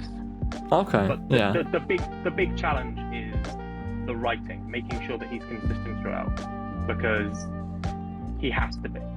And I mean, I suppose similarly for like writing Hunter, like, you know, I have to be able to write the character of Hunter consistently, you know, between the 2 series. I can't just ignore what's going on. you know. Okay. So like when I'm writing Hunter in the episodes of Morningstar that I'm writing, when I'm writing Hunter in Venture cameos, it all has to fit together, you know? So, Yeah. So yeah, it's a different concern from the writing perspective, because, and this is the kind of the problem with fan content, is I can't just shut off my writer brain and act. I would love to shut off my writer brain and act, but actually no, that's a bald-faced lie. I would not love to shut off my writer brain and act because I love writing too much. But like, fair enough, yeah. You have to always keep that element of consistency in mind. Yeah. Yeah. I don't. Do you find that actually, Toby, that you have to keep things sort of consistently in mind throughout the various seasons and series and channels and stuff with the character? Because the way I do me is so as I said to you before, Michael's based on me, so I just think, okay, if situation were as it were and I were this captain in the situation, how would I as myself react? Hence all like the goofiness and all the swearing and stuff. But like. But yeah. The consistency is the challenge. Okay. You know. Okay. And it's a big one, but it's fun, right? It's fun. Okay. Well, in that case, I was very in that case, now on to the one I was definitely sure I was gonna ask for sure. Julie, actually, I'll pause the question. Fuck, where is it? It's gone. The challenging part of playing your character, and how did you overcome it? If there was a challenging part, if there was anything particularly challenging about playing Uno, some stuff, yeah. So Unor has quite an emotional journey. Yes. And you see her develop quite a bit over the season. And coming into fan series, there's an expectation for how a Vulcan would act and then how a Vulcan would sound. Add on to that, it's an audio series, so you don't need that. Yeah. So all of the growth has to be portrayed through your abilities. Terrifying. So trying to maintain that Vulcan kind of way of speaking, but then introducing emotions into it and portraying that struggle of this is how Unor was raised, this is how she thinks people expect her to be, but then she wants to be this. So how to smoothly convey that through different scenes, and who is she interacting with? How does she present to Mineo versus Michael in his ready room? It's different. Okay. So keeping that straight is difficult. Oh, fair enough. Okay. On to Lauren then. Was there any particular challenges you faced in doing the role of Mineo? And if so, how did you? I think the main challenge was just not being in the same space or in the same session. Okay. And there's certain lines in going back and listening to it where I go, oh man, if I had taken the initiative to reach out and talk through the script with either Toby or Alan, especially beforehand, and work out, how the lines, or at least do a little more rehearsal, I would have. But that was also part of the fun thing, was listening to the whole thing and going, wow. We all of that separately, and the fact that it came together the way it did, that was really cool. Okay. The hardest part, and I touched on this earlier, was just really finding a voice that was I don't know, age and rank appropriate.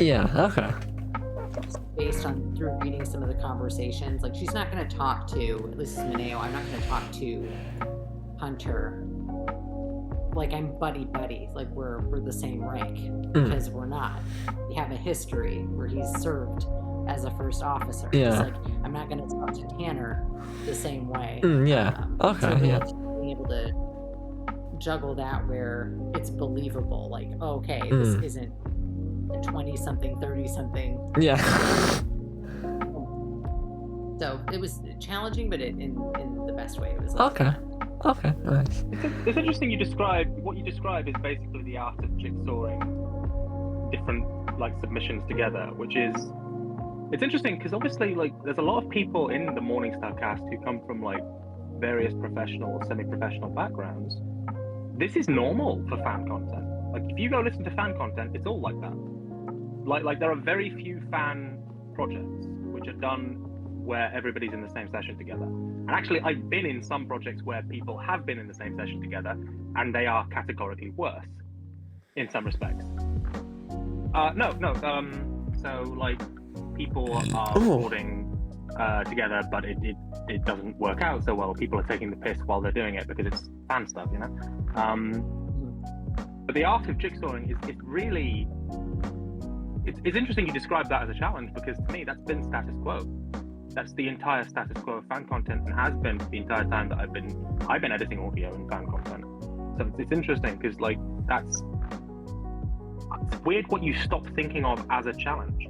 Weirdly, it's like these lines are always there's always going to be somebody who like drops one line of dialogue because they missed it when they were going through the Google Doc. There's always going to be somebody who like, you know, says a line of dialogue and they say it in such a way that the intonation doesn't quite fit, but you know, it would be a dick move when you're doing a passion project where nobody's getting paid to go back and say, can you read this one line differently?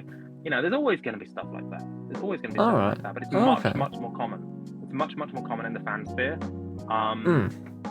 because like this stuff isn't even directed. Like nobody's sitting with you and directing you when you're recording. You know, Right. Yeah. and that's normal. That is fan content normal. Yeah. But you know, it's not the professional world's normal. Yeah. So you know, there's a whole separate question that could be asked. I'm not going to ask it just yet because I don't want to derail this too much. There's a whole separate question that could be asked about like the sort of culture shock between the professional or semi-professional worlds and the fan content sphere. But Well, I think that's what was so fun too, and really, I guess maybe I could have elaborated on that better. And I appreciate you giving me the rundown. In a really all other fan content recordings that I've done, where it's been that standard, you know, status quo remote recordings. I have worked with people who, after every single line, or would send back notes like, "Hey, I need you to do this.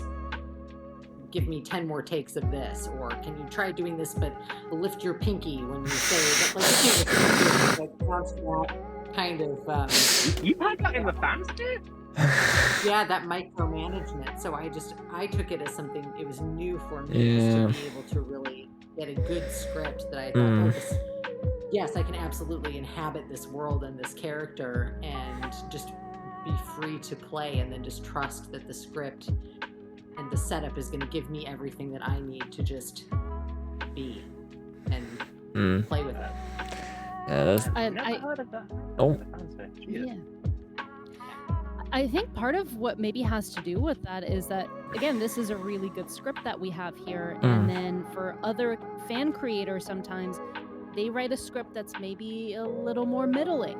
And then when they're going to record with people, they ascribe some of that quality to the performance. And so they're trying to micromanage the performance because they think, oh, it's the actor doing it wrong. That's why it's not sounding good. Oh, yeah. Yes. That is. There is a tendency in the fan sphere to. The first thing that people improve in the fan sphere is the tech. People in the fan sphere will improve the microphones they use. People in the fan sphere will improve the CGI they use for the beautiful spaceship shots. People in the fan sphere will improve everything under the fucking sun, and then will use a script. Like, okay, I will point to a direct example from the Doctor Who fan community. There was a guy who is like the biggest, in terms of numbers, fan creator in the Doctor Who sphere, who released the 50th anniversary story, and the writing was shoddy, but you know what? He was like 22, so fine. You get to have shoddy writing when you're 22, and he was clearly more focused on building his pretty TARDIS set. Sure, whatever. 5 years later, he re-releases a remastered version, which is just a remake, like he's reshot the entire thing with new people. The script is exactly the same. There has clearly been no reflection. Like, he's directly given lines from completely different actors to these new actors, and just like there's one or two minor changes, but so much of it is just the exact same thing. And that, I don't want to say that pisses me off, because it's fan content. You know, people prioritize different things creatively. Fine, that's cool. But I have a fucking master's degree in scriptwriting. I did not fucking waste my fucking money getting that master's degree so that people could just make this stuff where they don't try to improve the writing spec of their project after 10 years.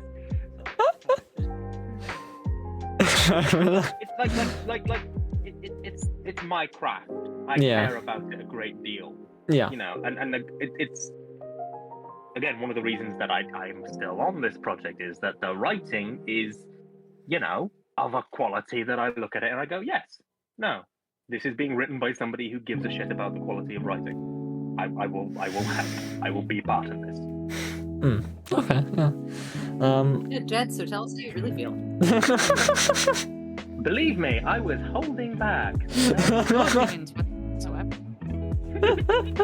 Oh, I'm a Yorkshireman. You can always tell a Yorkshireman, but you can't tell him much. I think we're on the same thing. There we are. So I think now on to Enrica with that one, with that challenging part of playing the character, I think. Yeah, I think for me the tricky part was just realizing that, you know, I feel like Vico and Unor maybe sort of occupy some of the same space, just age-wise, character-wise. They're both, you know, kind of serious people, and, you know, I want Vico to be a very serious professional person. Yeah. But we cannot be sounding the same. Yeah. And so crafting, you know, a character voice that is gonna sound different from what Julie does. Yeah. Without having even heard much of what Julie does. Was likewise. Yeah, that was definitely a challenge, and I think some of that was just finding the hidden joy that Vico has in what she does. Okay. And letting that shine through underneath her very buttoned up demeanor. Okay. I'm going to take a moment. To listen to that description of the character of Vico, and remember that I'm currently writing a script. No spoilers, but I'm currently writing a script where the words "space cloud in space" are said, and an asteroid is named Rocky McRockface.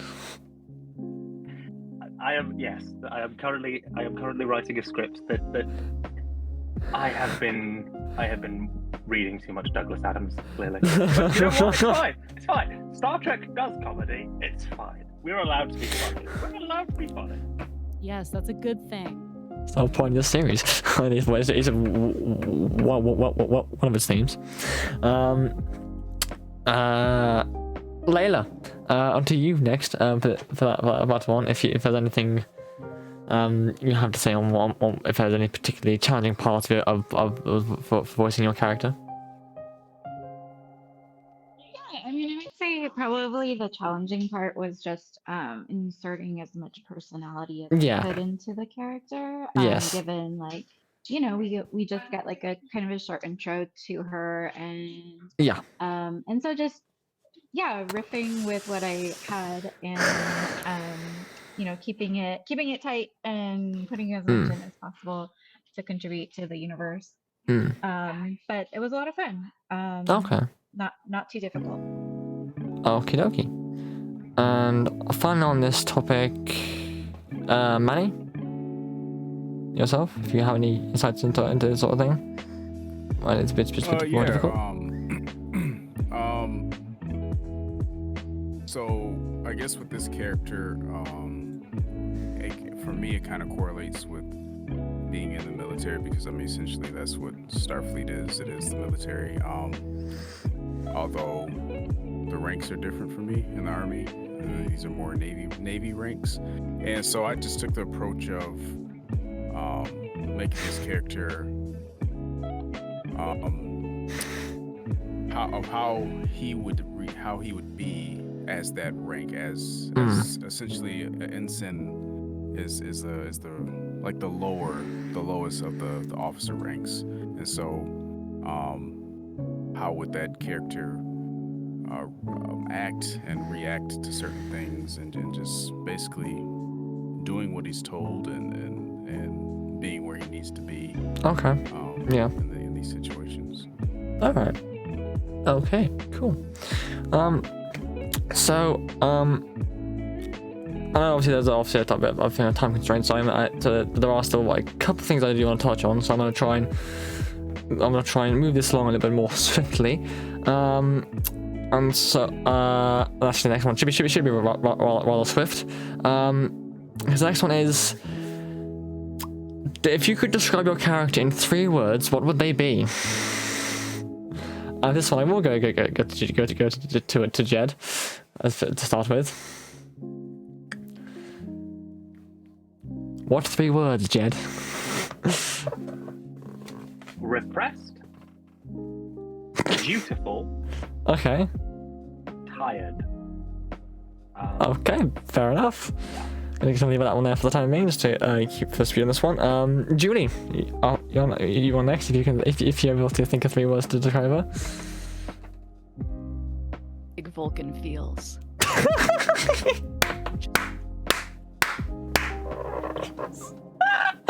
Brilliant. Fair enough. Lauren, if you could 3-word describe Maneo. Efficient.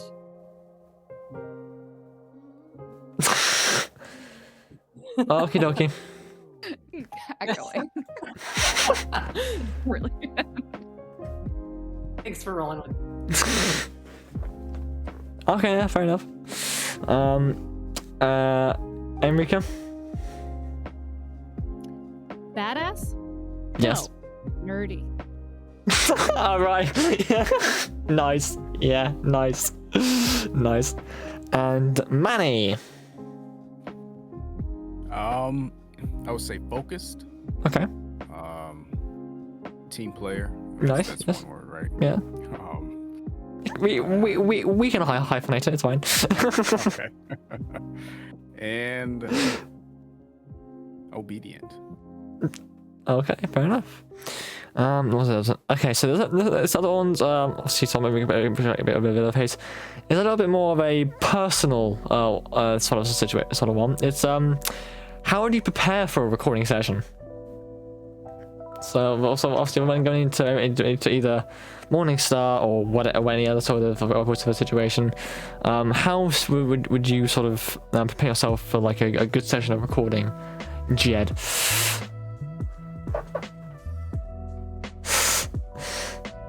After bedtime, coffee so that the ADHD doesn't go too nuts. Set up the mic, test the mic, pray to the dice gods that my neighbors don't decide to hold a really loud party, and have the script in front of me, and then just keep an eye on them goddamn WAV forms, and then hope to God that I don't have to run it through Adobe Audition too many times before it sounds vaguely legible. Like the amount of times I have to run something through Adobe Audition to get rid of background hiss, random clicks, I do that for every script I've ever done.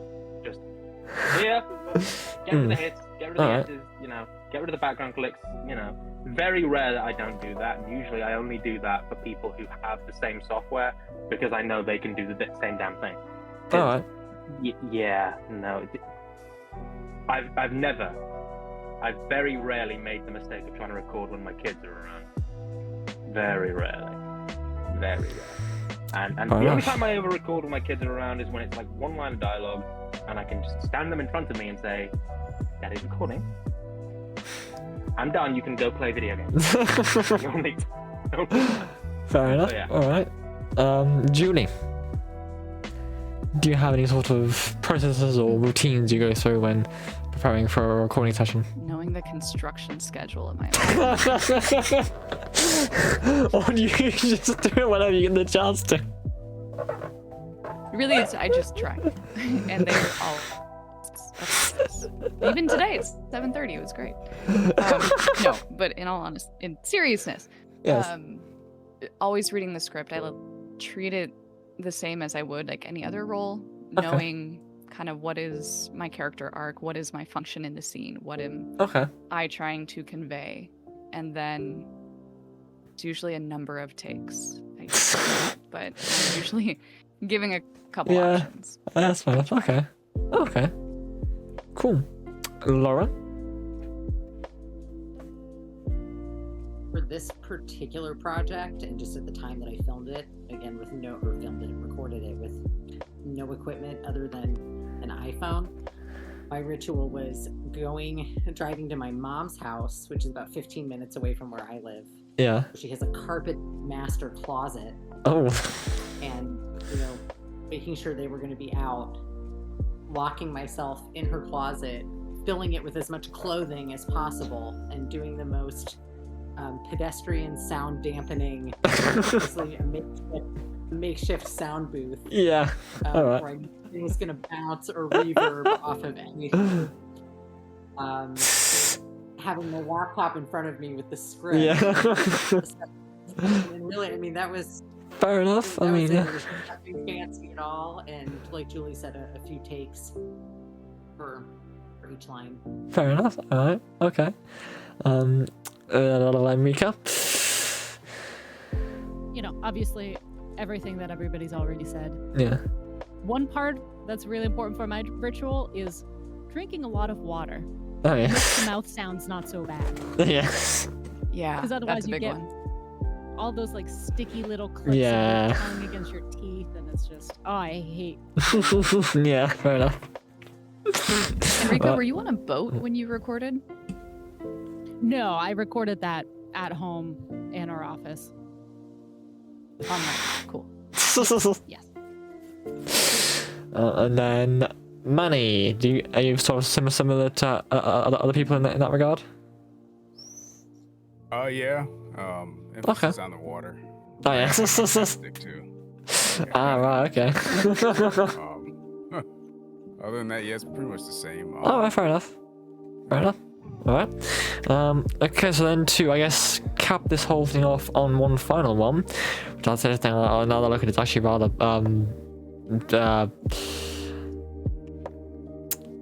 I can't think of the word, but so I'll just say go on to cap off on, is labeled personal takeaways.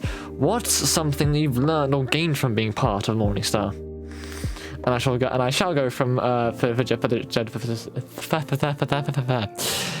first to respond.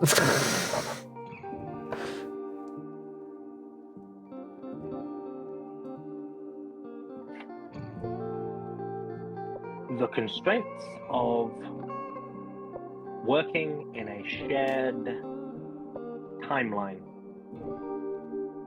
So I touched on this earlier, but like the shared timeline thing, like the fact that you have to be aware of, okay, so when this is happening, so these star dates mean that in this episode Carver is going to be pissed off at Hunter. This has happened now, so this is happening. All that, like I've done more of that stuff since with like the Doctor Who stuff, but even in the Doctor Who stuff you don't have to think about it so much, because in the Doctor Who stuff it's like no, this is all one timeline. So like I'm happening here, these characters are happening here. For some of these characters they may remember things from this, but you can pretty much ignore most of it. You can't sit down and ignore when you're writing these what's happened in the other series, what's happened in this other episode, because can't presume that everybody's going to watch this thing, but if people do, you need to kind of make sure that when people watch this thing, when people watch the whole damn 30 videos in the fucking shared timeline playlist, that it all feels like it belongs to the same universe. Okay. And that's it's difficult, but I feel like we've managed it so far. Like the more stuff that gets added to it, that's going to be interesting. And if more people outside the circle enter that space, that's going to be interesting. Okay. But like that's a big takeaway for me, because You know, especially since a lot of crossover takes place with characters. Like without going too much into it, Venture Season 3 and Morningstar Season 3 will have episodes early on in their runs which really heavily cross over. Like the same events are happening in both episodes, we're just seeing them from different people's perspectives. The same scene will happen across episodes, but from different people's perspectives and from a different episode. To get to that point, to build up to that point, you have to keep that continuity fucking tight. To make it feel like it's all part of the same universe, you have to keep everything fucking tight. And that is very tricky. So, yes, that's my takeaway. Okay, fair enough. Julie, what have been your personal takeaways from Morningstar? I'm definitely learned to be more efficient, which I think with any project you learn how to better the more you do it. Yeah. But for this one, diving into such a character that has such a deep background, so thank you for that. Being able to flesh that within the constraints of an audio-only format. Okay. Where I'm a dancer. I'm very much used to doing the physical side of things with no talking. This is 100% the opposite. Yeah. So learning to trust myself and to be able to bring that story through just my words. Okay. I learned a lot through that. Okay, very nice.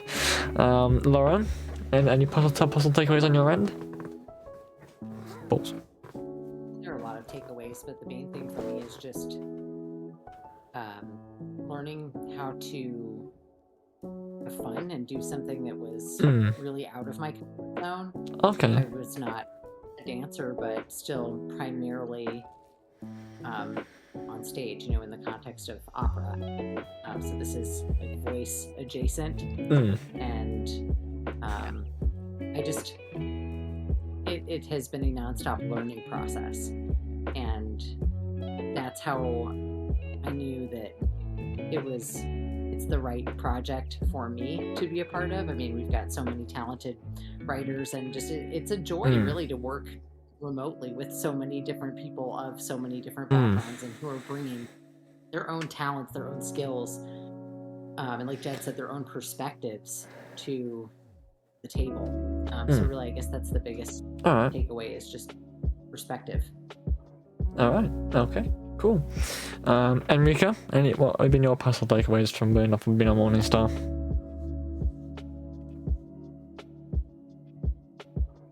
If she's still there. The dreaded real life has struck. Oh no. It's fine. She'll be back. I shall go to Manny for the time being then, just in case. Manny, in that case, what have been your personal takeaways from Morningstar? I would have to say, first of all, growing as in doing voice work. From the first episode all the way to the last, adjusting, just sometimes just the minor things are adjusting how I portray the character, or just in general, of how to approach it, how to read the script, how to record, etc. And then feeding off of everyone else, especially during the table reads, just listening to the different voices and unique voices that we have in this cast. That helped a lot to be able to feed off of each other and learn from each other as well.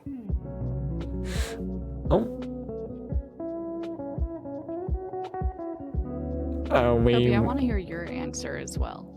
Oh, okay. That's it. Are you still with us for the moment, at least, Enrica? Yes, I am back. I know, it's awesome. What was my sheet stuff? I guess general questions to you guys. And what has been your personal takeaway from Morningstar? For me, it just the biggest project that I've been part of so far, like the most long form where I really get to delve into a character. Okay. And so just being given so much more space to play with the the 2-3 shots you're in a short film or whatever. Yeah. And then also a big part of it is just the self-direction. Okay. Again, you're recording things by yourself, and so figuring out how can I make the most of this performance without outside input. And it really kind of gets you in a different headspace to really try and work and make something special and not just treat every line as a throwaway. Okay, fair enough.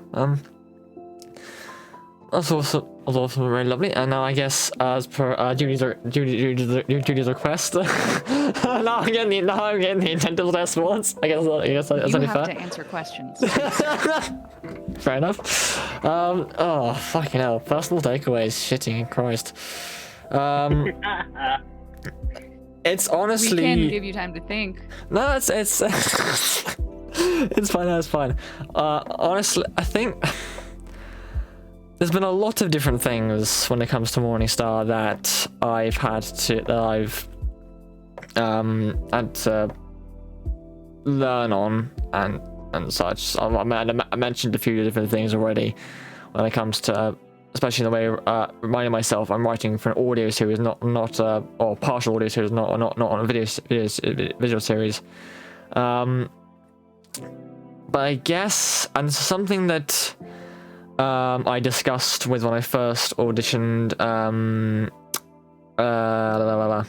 What was her name? Kimberly Ellis for Clementine. That I mentioned with her, because obviously a lot of acting and a lot of this sort of stuff and everything else in this industry, it's obviously something obviously the creative directors who obviously created this thing, and they have the idea of what they want and stuff, and if someone doesn't make the cut of what they want, they have to say no. That's one of the biggest fucking things I've had to deal with, is saying no, because I don't often say no to people at all. It's one of those, and that's not something that's just with Morningstar, like there's other things in life, I've not been in a situation enough where I've had the ability to either grow a backbone or grow an ability to, in a way, not care sort of way, sort of thing, or not care in a way, sort of thing of this is how this industry goes. It's something that's to be expected.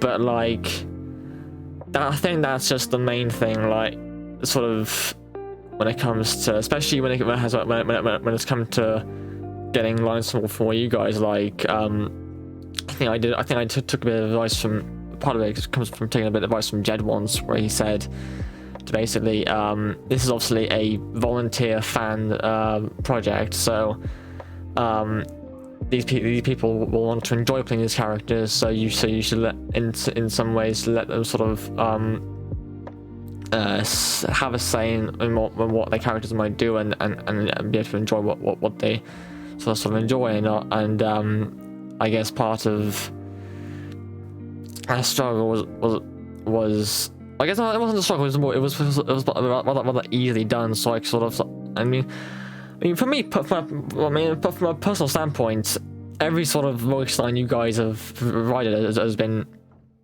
I mean, apart from like maybe minor one or two areas here and there, have been pretty much spot on. So, but there's not been many areas where I've had to really like say, okay, I need you. I've had to listen to these lines. I need you to redo all of them, or I need you to do this specific thing or something. I've not had to do that specifically, because you guys have done a good job anyway. But if I had to, that is something that, in some ways, I would. You're still not comfortable with that. You're still not comfortable. Oh no, I'm not saying that part in time. But we had this experience though, like very recently. We had this experience where we were doing a short film, where I was. Oh, like, yeah, having yeah. to reshoot. Yeah. And you were saying when you were messaging me about it, you were still uncomfortable with like, because I didn't quite get the angles and stuff right, or the eye line right. Yeah. So yeah. So, and I think it was the second or third reshoot that I went on, and I was like, in my head, I was like, it's my thing. He said it before. It's fine. I've heard it before. It's fine. But I was still in my head, like, thinking, I still sound like an absolute bastard asking this. But I think there's probably been a few smaller things that I can't name off the top of my head right now that have probably also been a thing. But I think the big thing is something that I've maybe not learned from just yet, but I've learned a little bit to work over, is how to put my own foot down in regards to my own project and say things like that. I want things a certain way. But again, like as I said a minute ago, most of the stuff you guys have provided has been spot on anyway, so I haven't had to do much of that anyway. But yeah, I think. Right, Jed, your pinned little thing from earlier. I'm not soapboxing about women. I'm soapboxing about the fact that it's fucking awesome that we have some. Okay, so that wasn't cows, yeah. Yeah. No. Actually, I'm a massive fucking misogynist. I guess I was very briefly before. There was another thing that I did. Actually, a little thing I had encountered it earlier, because it was during. I think it was actually during like the era, like period of time around Discovery, when everyone was saying, all entertainment is getting woke nowadays, and I was getting a bit conscious of what types of people I was putting in the series. I was like, I was basically trying to be a people pleaser by trying to make sure there was the right amount of female characters, the right amount of male characters, the right amount of this, the right amount of that. And one of my friends was just like, dude, just don't do that. Just do it, like, do it how you want to do it, and do it how it works. Not everyone's gonna fucking, everyone. So yeah, that's one of the things that you bring up, and yeah, that's why I was like, ugh. And yeah, go on, see. Yeah, but no, it's interesting actually, because like, so fun fact. Due to the fact that it got quite a few views, I was able to look at the YouTube watching data for the Battle of Midnight, which is one of the Venture fan films. Yeah. This is a very weird thing about the Star Trek fandom online. 67.3% of 100% of my audience are guys. And no, it's terrifying. Which I know to be a lie because I had a woman literally say I watched it. But also, 67.3% of my audience were men aged between 55 and 64. Which I just thought, I looked at that and I was like, and it's a very peculiar thing about the online Star Trek fandom is that there's an awful lot of, and I say this without judgment, because some of my friends are, like Roy Ivey, who plays Admiral Nolan Moore, is one of these old school fan film guys. He's been doing it for years. Phenomenal actor. Really professional. Love that guy to death. But like so many of these guys are just like, oh, white dudes. Like properly, like they were watching this stuff in the 60s when it first came out. Yeah. Like, okay.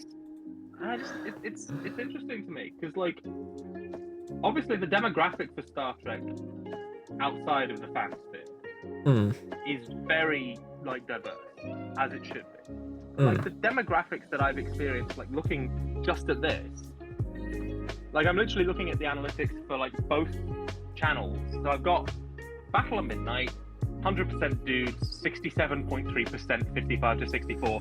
11.7% of my audience are older than 65. And it's like, okay, that's interesting. But then, on the Black Mountain, 100% dudes. 40.6% is 55 to 64. 18.2% are older than 65. And it's like, and it's just, it's weird. So we've got like a very diverse cast here, which is amazing, and I love it. And a not very diverse audience for Star Trek fan content. And I don't know what to make of that. Like, I don't know, first off, how true that is and how much that is just YouTube analytics being a lying piece of... Like, I don't know if you've had enough views for the analytics to kick in for you yet, Toby. I am having a look. Yeah, so it says not enough. So it's got every other demographic here apart from age and gender. Okay. That's helpful. So, like, you know, I don't particularly need to know that 41.9% of people have watched it on a TV. Thank you. So it's just, I don't know. Like, I find that, like, I've had this conversation with my team before, which is like, this makes no sense. And I like the demographic data is obviously fucked anyway. Like obviously that's not strictly accurate because I know for a fact that there are, at the very least, the women in my team have watched this damn thing if nobody else has. So I don't get it. And it's weird to me that obviously Star Trek by its very nature has to be diverse. It's built into its fucking DNA. Yeah. And yet the audience isn't. I don't get it. I don't get that at all. Weird. Sorry, this is a random ramble, but it's just something that occurred to me while I can't even remember exactly at what point it occurred to me and why exactly it occurred to me. You know. I have no words to add to that. The thing is, like you know, I don't know. Analytics data is interesting for this stuff, though, in my opinion. Like it's kind of dumb in some respects, but like, so the stuff that does make sense, for example, like the vast majority of people watching this stuff are from America because Star Trek's American. And like all the people in the fansphere, give or take, are American. Like there's a handful of people in the fansphere in Britain, you know, who are quite popular, but like the vast majority of the fansphere is in America. But yeah, it's just the analytics stuff is interesting. The analytics stuff is really interesting to me. Is that everything you sort of had to say on that front? Yeah. Okay, nice. I was just commenting on the I guess because it's so strange to me that something that is as centered in diversity as Star Trek is, like it's so central to like the basic concept, like you know, even in like for the 1960s, Star Trek the original series is like the most flipping diverse thing that television had at the time. It's crazy. And yet, that doesn't seem... It's reflected in the content that's being made. But it doesn't seem reflected in the audience. And I just found that odd. Okay. I find it interesting. I find it really interesting. From like an analytics perspective. Okay. I'm a sad bastard like that. But I just find it odd as well. Okay. You had like 1,000 views on... You've had like 1,000 views on Joint Action. That's what I'm looking at. That's what I'm looking at now. That's the one which I said that's the age and gender, the only one that isn't there. Really? Yeah. Strange. Because usually it kicks in after a certain point, but like, oh, that's weird. Some of my videos don't have it either. So that's... Sorry, just a random.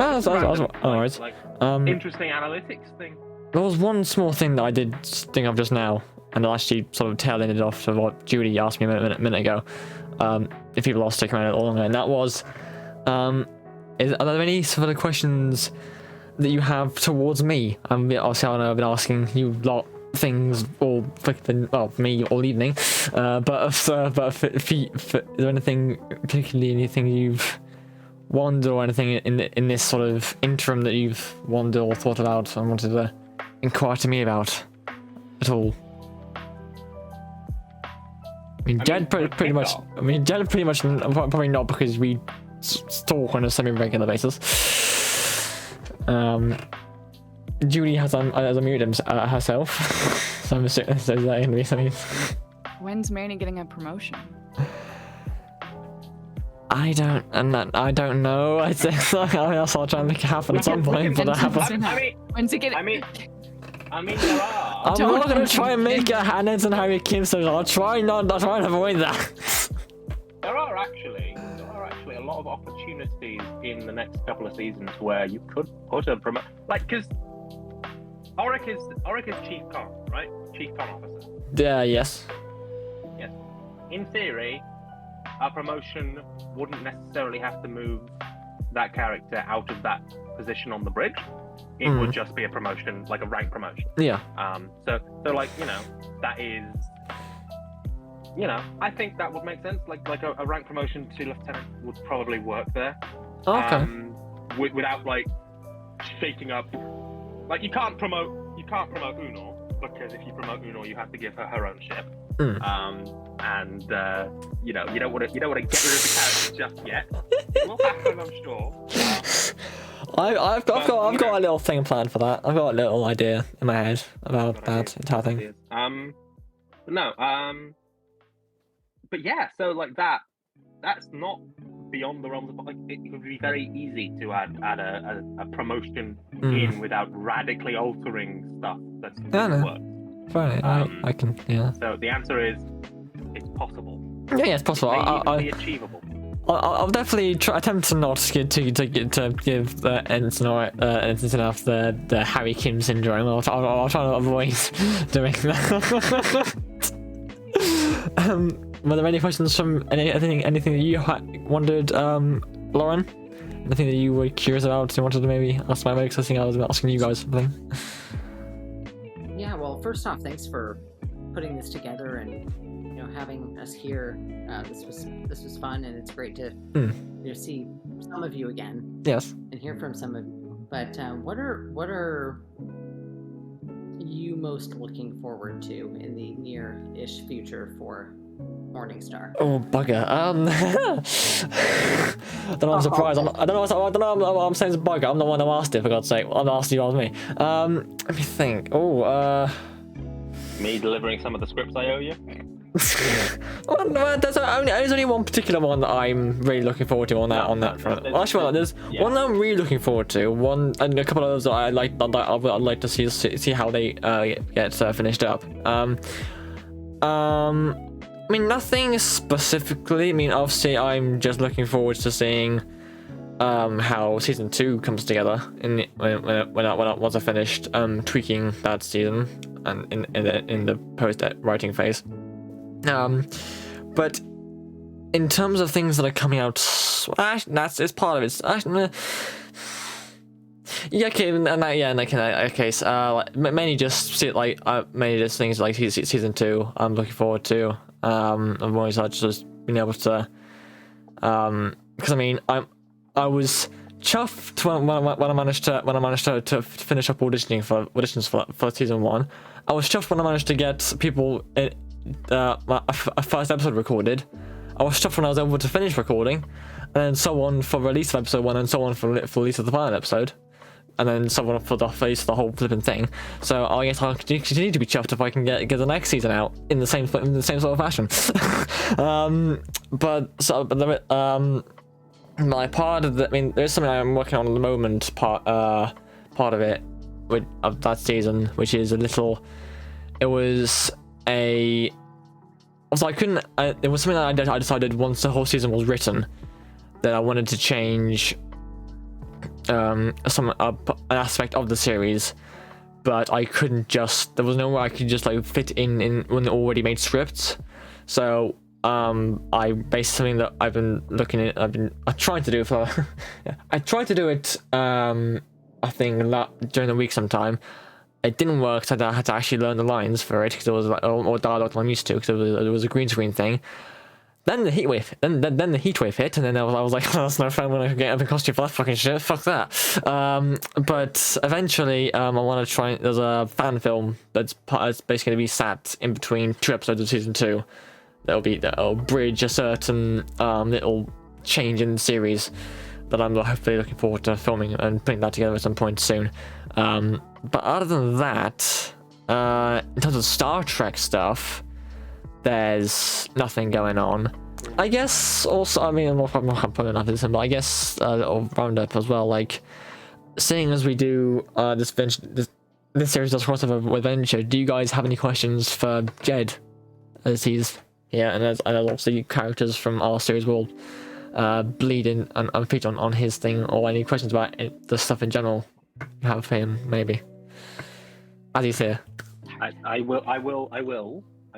Give me 2 seconds. I will put the playlist for the entire Fan Audio Shared Universe in this chat, because then you can see how it all fits together chronologically. I mean, there are like conversations, because obviously there are crossovers. Like all your characters will cross over into Venture. That's the plan currently. So there's actually, basically, a big part of the shared timeline is 2 big things. The big sort of thing of privileged fleets versus underprivileged fleets. Like, so Morningstar is in 2nd fleet. That's top tier. That's primary fleet. That's like gets all the attention. Captain Hunter gets a lot of leeway with how he runs his ship, which is why he's allowed to be in a relationship with his goddamn, you know, stuff like that. And then on the flip side, you have 12th fleet, which is where the USS Venture is, where you do not get that leeway. There are quite a few scenes where basically the general sort of way it's treated is, they get the bum jobs, they don't get any support, and they're lucky to not get yelled at for putting a toe out of line. And that's sort of a bigger, that's meant to be like a commentary on like classism, but also on like the politics of the military, because there is politics in the military, and like if you've pissed off enough of your superior officers, they will send you to the shit jobs, basically. So 12th Fleet sort of is that. So there's a lot of that sort of political intrigue and politicking in that, and as part of that, like my guy Roy is going to be sort of coming in as Admiral Nolan Moore a lot in season 2 and 3. And actually interacting a lot with your character, Lauren. So that should be interesting, because obviously there's a parallel to be drawn between the sort of like pseudo-parental relationship that Mineo and Hunter have, and the much more parental relationship that Nolan Moore has with Gabriel Carver, because he knew Carver's dad. There's a whole thing there. But the fact that Nolan can't give Carver those same privileges that Mineo gives Hunter is a big contention point there. I like that, actually. And I have to go on this adventure. I have not heard or seen any of it. But I did think about that while I was reading through the script, and just in the conversations with Tanner. I just thought, man, I know in some ways, she's trying to do the protocol thing, but she knows Hunter and has a soft spot for him. But man, she lets him get away with a lot. And this is it. So like, part of the reason why the fleet distinction thing came about the way it did, and part of the reason why it becomes a thing within the nature of the story is Hunter is allowed to get away with a lot as a character.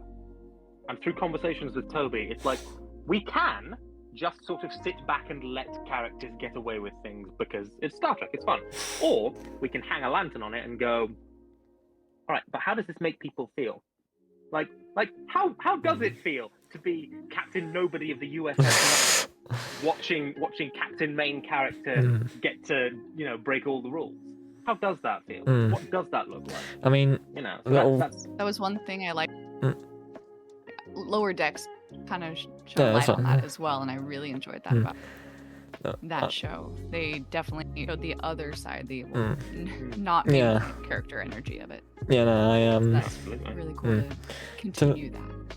The thing is, it to me, it's an exploration of class, like social class, because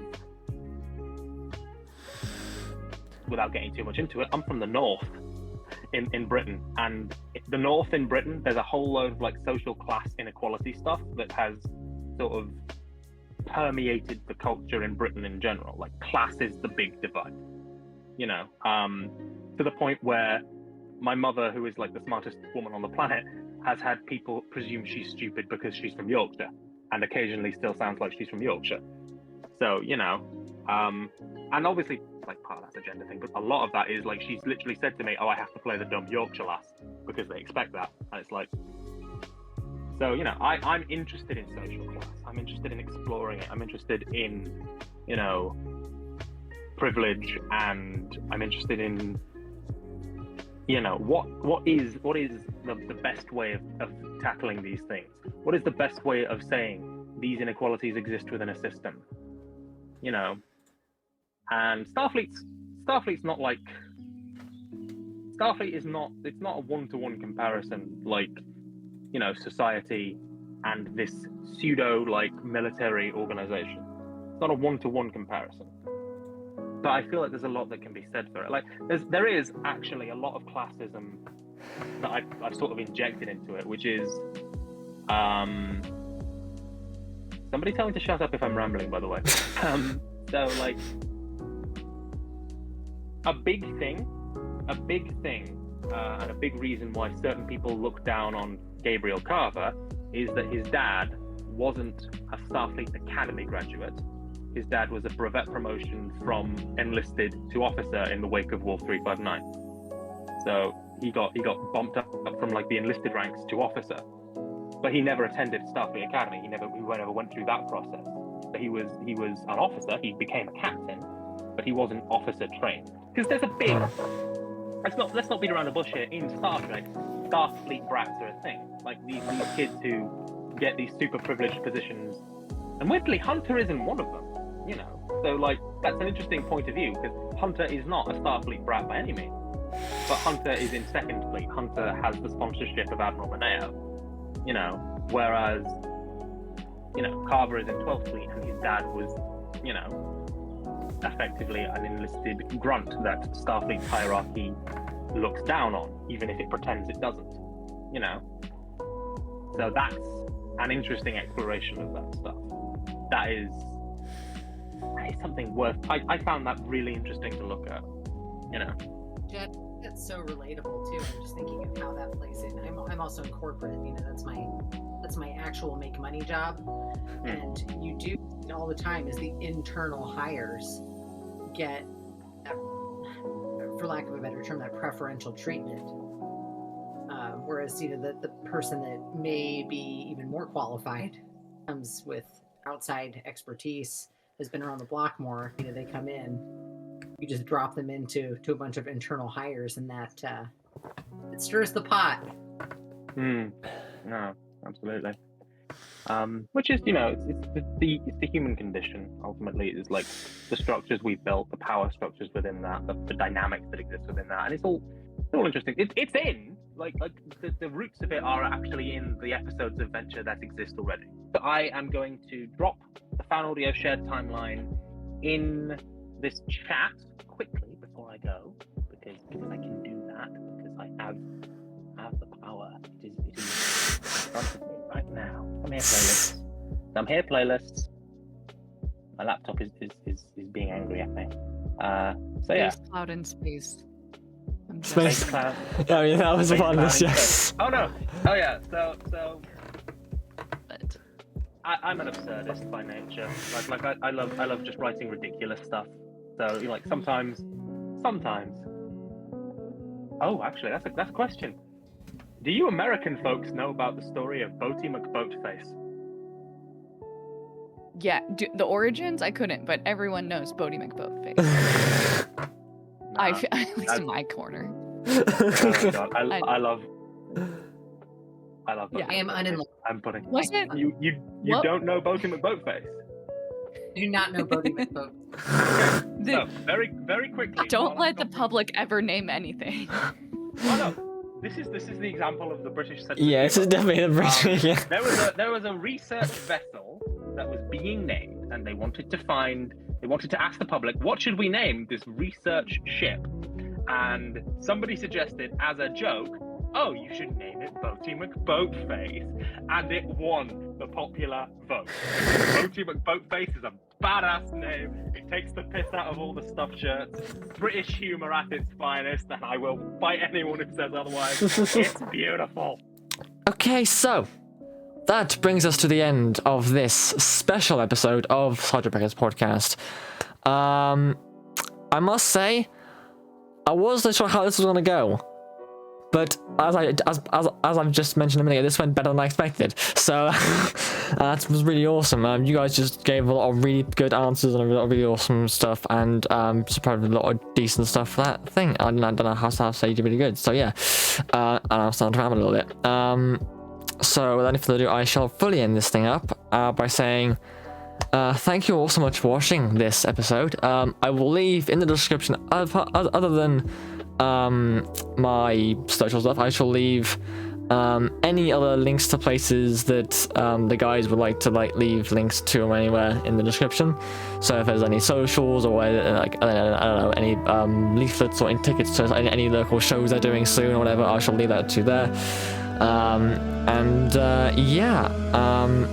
That'll be all for this video, and I shall hopefully see you all in the next video. Goodbye.